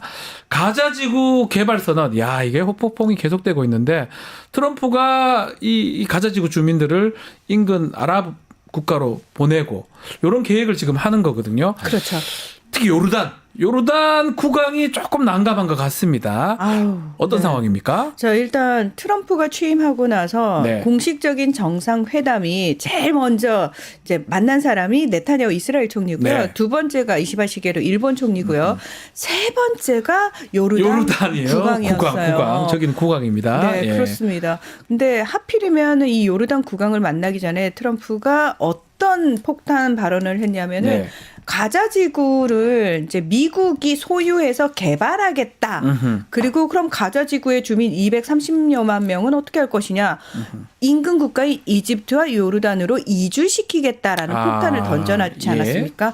자, 이런 상황에서 아랍 국가들의 공식 입장은 팔레스타인인들의 강제 이주에 대해서 반대한다예요. 뭐 사실은 아랍 국가들뿐만 아니라 국제사회에서는 이건 말도 안 되는 소리다. 팔레스타인의 자기결정권을 침해하는 거고 인종 청소에 해당하고 국제법 위반이다라고 계속 비판의 목소리가 있는데 사실 요르단 국왕은 굉장히 난감한 상황이었던 거예요. 그렇죠. 예. 자, 아니 요르단하고 미리 어떤 사전에 얘기가 됐는지 안 됐는지는 모르겠지만 공식적으로는 반대 입장을 표명하고 있는 상황에서 분명히 트럼프 대통령을 만나면 제일 먼저 저기 좀 받지?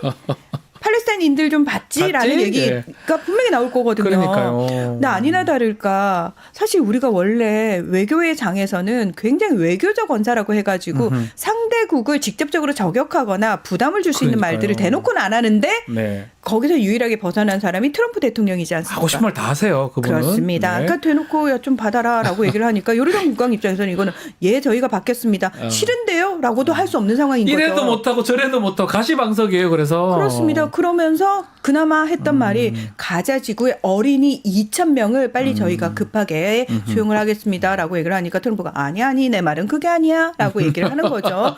자, 근데 이 발언 자체가 사실은 네. 굉장히 심각한 문제가 있는 것이 저는 더 충격적이었던 게 아니 그럼 가자지구를 사겠다는 얘기냐 그린란드 매입하듯이 사겠다는 얘기냐라고 기자들이 물어보니까 아니 가질 거야. 가진다고요? 예. 그러니까 아니 무슨 권한으로 이제 미국의 권한으로. 이 난감합니다. 예. 저는 이게 정말 제가 트럼프 대통령을 신제국주의자라고 명명을 하기도 하는데 이게 왜 막말로 남의 땅에 대해서 뭐 하는 소리입니까? 아이고 또 얄팍하고, 웃긴 예. 사연 여기 붙여져 있는 거 뭐냐면 이제 데오도르 뭐였죠? 그 시온주의를 만들었던 분이 테오도르 하여튼 그 이스라엘 예. 총리 예, 얘기하시는 예. 거죠. 아니 그 국부 국부? 예, 시원주의를 만들었던 그분이 시원주의, 예. 만드신 분인데 그분이 오스만 제국 술탄이랑 만나요. 여기 이제 예루살렘 근처 땅을 우리한테 넘겨주시면 우리는 이제 이네들의 빚을 다 갚겠다. 아, 돈을 다 갚아주겠다. 그래서 그걸 보는 오스만 제국 술탄이 눈치를 채가지고 예. 빨리 이제 그 부하들한테 시켜요. 그럼 예루살렘 인근에서 그 재단 땅들이 있으면 그것들 다 가서 돈으로 구매해서 나의 개인 소유로 해라. 그래서 가자가 사실은 1차 대전 때 영국한테 점령 당하기 전에는 전체가 술탄의 개인 소유 땅이었어요. 아, 술탄 땅이었습니까? 네. 개인 땅? 네. 아. 그래서 지금 그 술탄의 증조 선주가 나왔어요. 트럼프 너 거기 살려면 그러면 우리한테 구매해야 되는 거야. 아, 팔아라. 우리한테 있었어 이건 이런 식으로 했는데. 아, 우리한테 살아. 우리한테 살아. 그래서 이거 무슨 말이냐면 개소리를 제압을 하는 거예요. 아. 네. 그러면 이게 트럼프가 이렇게 이 가자지구 지금 주민들을 요르단이나 다른 나라 아랍 국가에 보내고 또 본인은 지금 자기 거라면서요. 이런 이게 무슨 속내 이게 네. 뭐라고 봐야 됩니까? 트럼프가 또 그냥 막 하진 않으니까요. 당연하죠. 모든 네. 계산이 다 서 있는 상태에서 이 얘기를 네. 한 거예요. 트럼프는 사람들이 아예 상상할 수 없는 그러니까요. 이야기를 먼저 폭탄처럼 맞습니다. 던지잖아요. 그러면 이제 사람들이 폭탄이 떨어져서 깜짝 놀래가지고 우왕좌왕 난리를 예. 쳐요. 그 과정에서 사람들이 본인들이 할 수 있는 방어막들을 치기 시작하거든요. 이제 그런 것들을 보면서 즐기는데 제가 봤을 때 이 폭탄 발언으로 인해서 일단 제일 먼저 구해준 사람이 저는 네타냐후라고 생각해요. 아. 네타냐후가 하마스와 휴전을 함으로 인해 가지고 그 내부에 있는 극우들로부터 엄청나게 공격을 받았거든요. 그래서 총리 자리가 위태위태한 상황인데 이걸 다시 휴전을 깨고 전쟁을 할 수 있는 상황도 아닌데 트럼프가 이걸 꽝 하고 던져주니까 아하. 이 주장은 사실 가자 지구마저도 여기 유대인 정착촌으로 만들자라는 건 이스라엘 내부의 극우들의 주장이었거든요. 네. 그 주장에 일직선상에 있는 거잖아요. 같은 선상에 있는 거잖아요. 다만 그거 이제 미국이 하겠다라고 이야기를 한 게 살짝 걸리긴 하지만 어쨌든 그래. 지긋지긋한 가자지구 주민들을 내쫓을 수 있겠구나. 아. 그러니까 네타냐후가 딱 그 얘기를 하죠. 아유. 후속 조치는 저희가 하겠습니다라고 바로 받아서 가지고 가잖아요. 자, 이 네타냐후를 제일 먼저 구해줬어요. 두 번째, 네. 하마스는 이제 휴전을 기해 가지고 어떻게든 꾸물꾸물 본인들은 살아남을 준비를 해야 되는데 네.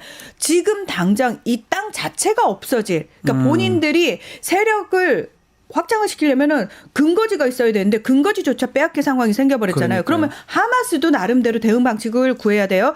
자, 주변 국가들은 일단 우리는 적당히 팔레스타인 편 들면서 트럼프 들어오면 트럼프하고 약간 거래를 할까라고 생각하고 있었던 아랍 국가들, 중동 국가들 네. 입장에서는 대책 마련을 해야 되는 거예요. 일단 반대를 했더니 네타냐후가 딱 그 얘기를 해요. 사우디한테 야, 너네 맨날 팔레스타인 독립국가 만들어주자고 얘기를 하는데 그러면 너네 땅덩어리도 넓은데 너네 나라에 세워줘. 아, 그럴 수 이렇게까지 있겠네요. 얘기를 하는 거예요. 그러면은 네. 사우디 큰형님을 중심으로 어떤 생각을 해야 되냐면 이거 우리가 트럼프를 어쨌든 그 상황까지는 안 가기 위해서 설득할 수 있는 우리들이 대안을 마련을 해서 트럼프를 설득해야 되는 상황이 생겨버린 거예요. 그러니까 주변에 구경하면서 우리하고는 그래도 약간 우리한테는 피해가 없겠지라고 생각하던 아랍 국가들한테 트럼프가 꽝 하고 숙제를 던져줘 버린 거죠. 국면을 딱 전환시켜서 그렇습니다. 고민거리를 던져준 거네요. 이제 그러면. 문소면이 말씀하셨던 그 니네들이 팔레스타인이란 나라를 그러면 사우디에서 만들어라는 예. 거는 나테냐후야 말이거든요. 아하. 왜냐하면 자꾸 트럼프는 이런 식으로 가니까 사우디가 팔레스타인 독립국가가 생기지 않는 한 우리는 이제 이스라엘이랑 수교할 수가 없다고 하니까 그런 식으로 말했거든요. 그러면 중동 언론에서 무슨 얘기 나오면 그럼 너네들 가서 이스라엘을 미국에서 만들어라. 미국에서 땅이 많으니까. 이렇게 말이 이어가는 거의 결과가 뭐냐면 사실은 사우디하고 이스라엘이 수교 직전까지 왔었어요. 네. 그렇죠. 맞아요. 근데 지금 이렇게 망했잖아요. 왜냐면 모하메드 빈 살만도 성격이 있으신 분이에요. 아, 그래요? 만만치 아쉬운데 예. 이렇게 나테냐가 돈 비는 걸 보고 이렇게 뭐라 그래 거부를 가질 사람 아니거든요. 그렇지. 뭐냐 결론이 지금 중동에 있는 병화 프로세스가 79년부터 시작했던 병화 프로세스는 지금 위기에 빠졌어요. 네. 그 예전에는 모든 아랍 국가들이 이스라엘을 수교도 안 했고 인정하지도 않았고 근데 79년 이후로부터는 카터 대통령 이제 시절을 밟으면서 일단 이집트 다음에 이제 요르단 그렇죠. 이스라엘 인정했고 전쟁을 안 하기로 했었어요. 네. 근데 지금 어떻게 된 거예요? 이집트가 말하는 거는 이거는 전쟁 선포와 다른 거 없다. 그럼 뭐예요? 결과가 뭐예요? 병화에다가 아무런 도움이 안 된 일들이에요. 네. 그렇죠. 그래서 1979년이 사실은 이제 이집트랑 이스라엘이 수교를 맺은 건데 다들 그 팔레스타인인들이 오랫동안 살고 있던 곳에 1948년에 유엔의 승인하에 이스라엘 여기부터 여기까지 이제 이스라엘 땅이야? 네. 라고 나라를 공국해 버리잖아요. 인근 국가들 입장에서는 당연히 불만이 있을 수 없고 이스라엘은 어떻게 보면은 적으로 둘러싸인 궁지에 몰린 상황이 됐는데 이 이스라엘이 미국이라는 큰 형님을 탁 등에 업고는 이 폐악질을 하고 있는 거거든요. 아, 그렇게 봐도 되겠죠. 그래서 되죠. 그거를 막기 위해서 미국이 제시한 게 중동에서 가장 가난한 나라가 이집트하고 요르단이에요. 제일 비산유국이고 하다 뭐 보니까 좀 못 사는. 그러니까 네. 이 미국으로부터 받는 지원금이 1년에 원조금만 2조 원이 넘는단 요르단은 말이에요. 특히 먼저 없으면 살 수가 없다면서요. 그렇습니다. 네. 이집트도 사실은 인구는 계속 늘어나고 있는데 네. 엄청 가난한 나라에서 네. 중동 지역에 우리가 왜 외국인 노동자 보내듯이 이집트가 가장 많은 외국인 그러니까요. 노동자를 보내는 나라거든요. 기름이 안 나요. 예. 그렇습니다. 그리고 뭐 살 수 있는 땅이 이집트 땅은 넓다고 하는데 살 수 있는 땅이 나일강 인근밖에 인근밖에 없어요. 없으니까. 네. 예. 그래서 본인들도 먹고 살기 힘들어 죽겠는데 가자지구 주민들까지 받아라. 근데 미국 말을 또 거스를 수는 없고. 네. 그래서 LCC 대통령 같은 경우에는 원래 트럼프를 만나러 가기로 했다가 취소했어요. 아. 왜 가면 요르단 국왕과 똑같은 대우를 받을 거거든요. 앞에서 대놓고 너 어떻게 할 거야? 네. 이런 상황이니까 저 일단 못 가겠다라고 막아놓은 상황이거든요. 네. 그래서 지금은 이스라엘 국무가 제가 이스라엘 언론에서 어젯밤에 봤었던 기사인데 그 이집트 국경에 있는 그 군부에다가 전쟁이 터질 수도 있으니까 준비하라고 명령이 내린 상황이에요. 그 정도입니까? 지금 상황이 전쟁이 날 수도 있다. 네. 예. 이미 지금 그 이번 주 토요일에 내일이죠. 네. 내일이 다시 하마스하고 이스라엘 전쟁이 나올 수도 있어요. 왜냐하면 그렇죠. 그 휴전안이 진행되지 않는다는 핑계로 아니면 이유로 그건 이제 시청자분들 알아서 판단하시면 되는데 네. 하마스는 원래 이번 주 토요일 날 돌려주기로 했던 그 3명 인질 관련해서 예. 안 보내주겠다고 했어요. 아, 그러면 지금 휴전 협상 자체가 아주 어렵다 이렇게 봐야 되겠네요. 그렇습니다. 또 다른 또 전쟁이나 전투가 일어날 수도 있겠네요. 실제로 지금 이스라엘 군이 공격을 하고 있고요. 휴전 기간이면 사실 교전을 하면 안 되는 원래 건데 같으면. 공격을 하고 있고 시리아 내부에 있는 하마스 무기 창고도 폭파시켰습니다. 네. 그러니까 이스라엘은 이제 휴전하자라고 해놓고 뒤에서 계속 날리는 거예요. 그리고 원래 이제 휴전 내용 중에 구호품 들어가게 해주고 뭐 이런 조건들 있잖아요. 네. 그것과 관련해 가지고 이스라엘이 제대로 안 지킨다는 거죠. 근데 대놓고 이스라엘은 우리가 지키는데 하마스가 안 지키네? 이 얘기를 하고 있다는 거죠. 근데 사실은 하마스와 이스라엘 휴전하게 만들어 놓고 트럼프는 폭탄을 던졌잖아요. 예. 그러면 이 휴전이 과연 유지되기를 원하는 건지 그게 저희가 의심스럽다는 생각이 나올 수밖에 없다라는 거죠. 하마스 입장에서는. 네. 자, 미국 김 트럼프가 들어서면서 정말 많은 일들이 일어나는데 또 다른 또 영토 팽창주의 하나 더 짚어보겠습니다. 취임하자마자 멕시코만 이거를 미국만으로 바꾸는 행정명령 이렇게 서명을 했었는데 트럼프가 이거를 안 따르는 AP죠. 취재를 제안했어요. 어떤 내용입니까? 자, 트럼프가 사실 이제 원래 선주민 언어인 산을 이제 본인이 존경하는 대통령 이름으로 산을 이름을 일방적으로 바꾸고 바꿨죠. 동시에 멕시코만은 미국만으로 이제 바꿀 거야라고 얘기를 했거든요. 그래서 구글이라든지 애플은 지도에서 이제 바꿨어요. 근데 AP는 우리가 내부적으로 논의를 해보니까 이걸 미국만으로 바꿨을 때 우리는 글로벌 뉴스사인데 글로벌 통신사인데 전 세계인들이 봤을 때 헷갈릴 수가 있다. 그래서 미국 내부에서는 뭐 미국만이라고 하더라도 외부적으로는 우리는 멕시코만이라고 그대로 쓰겠다라고 하니까 그걸 딱 발표를 했어요. 그랬더니 이제 백악관 측에서 저기 AP통신 이제 들어오지 마세요. 브리핑에. 당신네 자리 없어요? 아니, 웃긴 거 뭐냐면 미국에서 뉴멕시코라는 주가 있는데 그럼 그거 이름도 바꿀 거냐? 뉴미국. 뉴 아메리카. 아메리카 일하는 것도 그 아메리카 웨스푸치라는 그 대항해 시대에 있었던 그러니까요. 그 사람 이름을 쓴 거예요. 아메리카 웨스푸치 사람 이름 쓴 거잖아요. 그러면 뭐 트럼프 유나이티드 스테이트예요? 예. 되게 놀라운 건데 이걸 갖고 또 취재까지 못하게 한다. 못하게 하죠. AP입니다. 그 큰 AP한테 자 이렇게 되면 네. 사실 트럼프는 절대 먼저 얻어맞고 참지 않거든요. 그렇죠. 예. 심지어 본인이 먼저 때렸는데 때려서 상대가 반응을 한 거고 대응을 한 건데 정당 방위를 했음에도 불구하고 또다시 때리거든요. 나 맞았네 이러고 또다시 때리거든요. 자, 이 상황이 되면은 미국 지금 그런 얘기가 있어요. 미국 내부가 오히려 계엄령이 선포됐던 우리나라보다 더 혼란스럽다는 얘기가 실제로 나오고 있거든요. 예. 그러니까 미국 민주당이 어떤 식으로 가냐면 우리 그 더불어민주당이 민주파출소 만든 것처럼 저기 온라인에서 우리도 신고를 받겠다, 여러분. 온라인에서 여러분 많이 신고해달라. 지금 이 정부의 잘못된 부분과 관련해가지고 그런 상황까지 벌어졌다는 거 아닙니까? 상황이 좀 난감하네요, 사실은. 그렇습니다. 그러니까 미국 민주당 지지자들 입장에서는 아니 민주당 너네 뭐하냐. 아무리 의회에서 공화당이 다수당이지만 트럼프가 이렇게 난리를 치고 있는데 너는 뭐하냐 이러니까 이제 민주당 측에서도 기껏해야 할 수 있는 게 반 트럼프 시위에 참석을 해서 트럼프 비판을 한다거나 뭐 이런 거밖에 할 수 없는 거예요. 그러니까 우리 민주당의 민주파출소처럼 우리도 여러분이 겪고 있는 그 불합리에 대해서 신고를 받겠다. 예. 신고해 주십시오라고 사이트를 열었죠.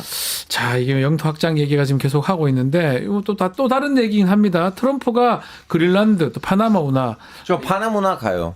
갑니까? 네. 트럼프 토마토 입술 위해서 지지를 해야 될 거 아닙니까? 요거 파나마 가서 트럼프가 좀 가져가는지 보러 가시는 겁니까? 네. 그냥 구경 가시는 거 아닙니까? 네? 진짜 가십니까? 진짜 이제 그 운하까지 가요. 언제 가십니까? 내일. 바로 가시네요. 좋습니다. 근데 그 파나마하고 지금 그린란드 말이 많은데 덴마크는 또 반대로 야 우리 캘리포니아 사자 이 얘기를 또 하더라고요. 이건 네. 약간은 풍자라고 봐야 됩니까? 어떻게 봐야 됩니까? 그렇죠. 그러니까 아까 우리 알파고 기자가 그 얘기 했잖아요. 네.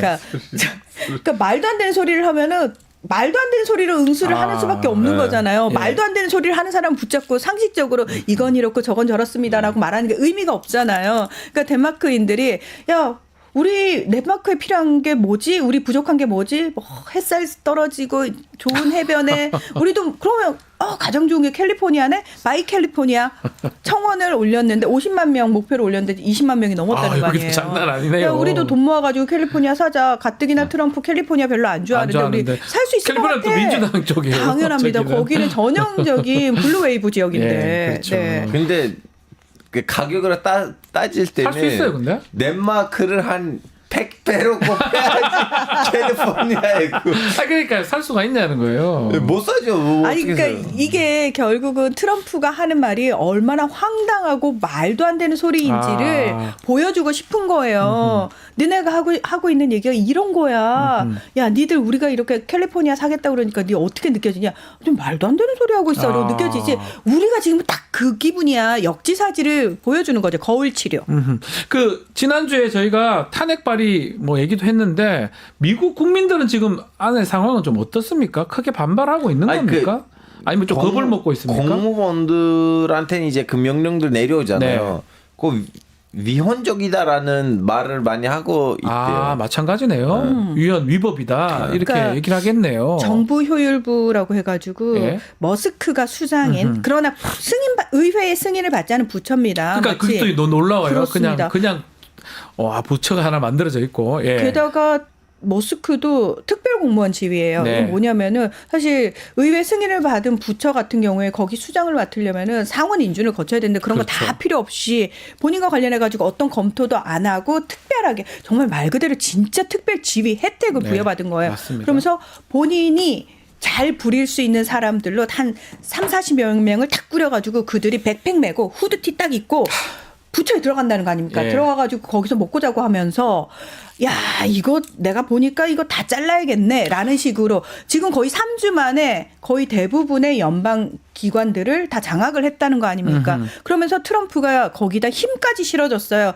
자 지금부터 머스크가 하는 거에 니네 다 협조를 하고 그리고 사람 뽑고 싶잖아. 4명 자르면 1명 뽑을 수 있게 해줄 건데 그거 반드시 정부 효율부에 허락하에 뽑아야 허락 돼. 받고 뽑아라. 네, 그런 식으로 해준 거죠. 그러면 공무원들 입장에서는 일괄적으로 지금 해고 통보를 다 받은 거 아닙니까? 200만 명이 넘거든요. 그 사람들을 입장에서는 밖에 나와가지고 니들이 그렇게 IT만 하는 애들이 앉아가지고 그 숫자상으로만 그걸 판단할 수 있는 게 아니야. 니들이 전문가도 아닌데 단순히 숫자 계산해가지고 또는 아유 뭐 저기 수입 지출 비교해 보니까 이거 다 적자네 그럼 다 잘라. 이건 말이 안 된다라는 식으로 밖에서 우리는 머스크를 뽑은 적이 없는데 왜 머스크가 이런 칼날을 휘두르고 있느냐. 파시스트다 물러가라 이러면서 항의를 하고 있고 법원에도 나름대로 계속해서 고소를 하고 있는 상황이니까 소송까지. 소송하고 예. 있으니까 당연히 법원에서는 위헌적이다라는 판단을 내리죠. 근데 이게 그렇죠. 일시적인 판단밖에 못 내린다는 거예요. 법원 입장에서는. 사실 트럼프랑 머스크 입장에서는 그거에 뭐 움찔할 것도 아니고 그러니까요. 위축될 것도 아니고 지금 그래서 더 난리가 났다는 거예요. 근데 공무원들이 일을 못 하잖아요. 일할 수가 없죠. 이런 그러면은 상황은. 네. 스탑되는 것들이 엄청 많다는 거예요. 생각보다. 자, 요 상황에서 좀 눈에 띄는 게 이 머스크가 미국 정부하고 대규모 장갑차 계약을 했다고 하는데 이 사람 특별 공무원인데 자기 이익을 얻는 거를 하는 거. 이건 우리 대한민국 법상으로 보면 이해충돌 이런 거 해당한다고 봐야 되는 거 아니에요? 김영란법과 걸리죠. 김영란법 뭐 등등의 문제가 심각해 보이는데 어떻습니까? 아니 제 보기에는 이 트럼프하고 머스크의 그 결혼이 결혼이다. 오래 안 갈 것 같아요. 왜냐하면 그 아시다시피 우주선에 올라가면 하나씩 이렇게 놓치고 올라가잖아요. 빡 밑에 다 빼잖아요. 1단, 2단, 3단. 네. 그 트럼프는 자기 더러운 일들을 리본을 통해서 하고 이제 충분히 국민의 그 분노가 가득 차면 그때 슛. 자, 그렇게 할 수도 있다. 네, 머스크 입장에서는 본인이 운영하던 회사와 관련해서 연방 정부, 연방 기관에서 엄청나게 많은 조사를 받고 있는 상황이었어요. 그 일단 본인이 평소에 그런 자기 회사를 계속 규제하는 그 기관이 얼마나 꼴보기 싫었겠습니까? 그 기관들을 상대로 먼저 칼질을 해대고 있는 거고 그 조사는 계속 진행될 수가 없는 상황이죠. 네. 자, 그런 상황에서 이 머스크와 트럼프 간의 브로맨스 같은 경우에는 제가 그 얘기했잖아요. 이거는 시진핑과 왕치산의 관계와 똑같다. 기획위원회 위원장을 맡아가지고 왕치산이 그 시진핑의 숙적들을 일단 다 쳐줬다. 본인 손에 피 안 묻히고 다 했다. 그 다음에 이제 왕치산의 역할이 다음엔 나가는 거거든요. 머스크도 지금 딱 거기까지 가는 거예요. 네, 딱 그 수준까지 가는 건데 왜 트럼프가 직접 하기에는 껄끄럽고 나중에 혹시 법적으로 문제될 수 있는 것들은 피해가고 싶거든요. 근데 머스크가 만만치 않은 또라이예요. 그러니까 트럼프가 일정 부분 싹 내버려둬요. 머스크를 이용해서 자기 하고 싶은 걸 한다. 그렇습니다. 근데 머스크 입장에서 이용당하는 거냐? 아니죠. 본인도 아니죠. 이걸 본인도 이용해가지고 이익을 얻는 거죠. 예. 그래서 이제 주류 언론들에서 계속 머스크와 트럼프 사이를 이간질하는 수법을 쓰고 있는데 그러니까 머스크 관련 기사를 내면서 머스크가 진짜 대통령처럼 행동하고 있다. 이해충돌 뭐 이런 얘기도 하면서 타임즈가 머스크가 결단의 책상, 미국 대통령 책상에 딱 앉아서 커피 잔 들고 있는 걸 그 합성 사진을 표지로 올렸단 말이에요. 일부러. 그러면서 뭐라고 하는 거야? 이 진짜 트럼프보다 오히려 머스크가 훨씬 더 많은 권한을 행사하고 권력이 있네. 있다. 이러면서 예전에 그 트럼프가 일기 때 스티브 배넌이라고 해가지고 본인의 수석 전략가 그 사람에 대해서 타임이 그런 식으로 표지에 올리면서 막 이 사람이 얼마나 많은 권한을 가지고 이어오게 하니까 트럼프 입장에서는 그 원래 장례식 사진이에요. 트럼프 표지가. 거기 들어가면 트럼프한테 날아가요. 그렇죠. 맞아요. 딱 정확하게 표현했어요. 네. 그래서 트럼프 입장에서는 타임즈 아직도 영업해요라고 굉장히 대인인 것처럼 반응했지만 내심 불편한 거죠. 이것 봐라. 이렇게 되니까 지금 타임이라든지 주류 언론에서는 조금 있으면 머스크가 트럼프로부터 팽당할 거야라는 얘기를 하는 거죠. 네. 마지막으로 요 어떤 이 장면이 자꾸 눈에 띄는데 행정명령 그 서명한 자리 머스크가 아들 데리고 와서 있는 모습도 있더라고요. 네. 그 장면 보셨습니까? 네. 머스크도 참 그런 거 보면 대단한 것 같아요. 그 머스크는 사실 우리 한국에서는 이 머스크가 어쩌다가 이런 더는 아이가 됐는지를 이제 우리는 이 방송 안 볼 것 같아서 우리는 제대로 다루진 않았는데 원래 머스크는 이 정도의 사람 아니었어요. 근데 이 사람은 일단은 코로나 때 머스크 보기에는 너무 지나치게 이제 사람들 이제 거리두기 하고 이제 시간 그 애보기에는 그건 너무 심했어요. 그 정도로 할 필요도 없었고. 그래서 두 번째 결정적인 사건이 뭐냐면 이제 이분이 원래 남아공 출신이잖아요. 미국 사람 아니에요. 그리고 결혼을 좀 약간 몇 번 했고. 좀 바람도 피고 이제 아시다시피 유명한 배우의 배우 부인이란 뭐 바람도 피웠는데 이제 이 가정에서 낳았던 자식들 중에 한 자식이 트랜스젠더가 됐어요. 아, 근데 트랜스젠더 되는 나이는 너무 어려요. 보통 한국에서는 한 20대 그렇죠, 성인이 된 다음에. 근데 미국에 있는 이제 법들이 그래서 그런지 모르겠지만 그래서 트럼프는 뭐지 마스크는 그때 너무 지극히 싫어했어요. 안 된다. 이거 무슨 말이냐. 그래서 근데 미국 법으로는 그걸 막을 수가 없었기 때문에 네. 딸내미가 그걸 했고 그리고 그 과정에서 이제 언론에서도 비판을 먹었어요. 그래서 이걸 이제 동시다발적으로 미국의 그 진보 분위기로부터 본인의 입장에서 피해를 받기 때문에 이제 거기에 대해서 엄청난 반발심이 생긴 거예요. 굉장히 복합적이죠. 그때부터. 네. 그랬을 그리고 것이다. 근데 어떻게 보면 복수하고 싶은 그 아이를 거기 감정. 데리고 오면서 원래 이래야 돼. 엄마, 아빠, 자식 뭐 이거 좀 약간 아이를 데리고 온다는 게 네. 참 그 서명 자리에. 근데 머스크는 아이에 대한 욕심이 많아요. 왜냐하면 아이 많이 만들었어요. 굉장히 많습니다. 네. 아이 숫자가 굉장히 많은데 그것도 정상적인 혼인 과정, 결혼 과정 그 과정에서 낳는 게 아니고 본인이 뭐 정자만 제공해가지고 아이를 낳기도 하고 이런 그렇죠. 식이란 말이죠. 예. 그런 것과 관련해서 그러니까 머스크는 사실은 일단 우리나라 저출산에 대해서도 뭐 X에 올릴 정도로 예. 걱정이 많지 않습니까? 그리고 본인이 굉장히 우수한 유전자를 가지고 있다고 생각하기 때문에 그걸 네. 계속 남겨야 된다라고 생각을 하고 앞서서 본인은 이제 가정의 어떤 문제도 있었지만 머스크가 이런 민주적인 원래는 민주당 지지자였는데 돌아서게 된 게 네. 본인이 사업체를 운영하는 과정에서 굉장히 규제를 많이 받는단 그렇죠. 말이죠. 피해를 보니까. 그게 싫은 거죠, 사실은. 그게 그 머스크하고 미국에 있는 다른 기업가들하고 딱 차이가 나는 부분이 그 부분인 것 같아요. 다른 기업가들도 사실 규제를 받는 건 싫지만 일정 부분 내가 대중들의 눈치를 보면서 적당한 선에서 타협을 하고 선을 이렇게 잘 타야 한다고 한다면 머스크는 그게 싫은 거예요. 어느 순간 나 그거 안 할 거야. 네. 그러니까 대중들 입장에서는 저 사람이 도는 사람으로 보이는 거죠. 그렇죠. 그러다 보니까 지금은 트럼프랑 같이 하고 있는 머스크의 행보도 트럼프 행보만큼 앞으로도 더 주목을 해야 될 것 같습니다. 자, 오늘 세계화 K 여기서 마무리하겠습니다. 문희정 알파고 두 분 감사합니다. 네, 고맙습니다. 자, 다음 주 월요일 방송 소개해드리겠습니다. 먼데이 뉴스 영식당 준비되어 있고요. 김용민 목사 대담한 대담도 준비되어 있습니다. 자, 많은 시청 부탁드리고요. 저는 다음 주 월요일 다시 찾아오겠습니다. 감사합니다.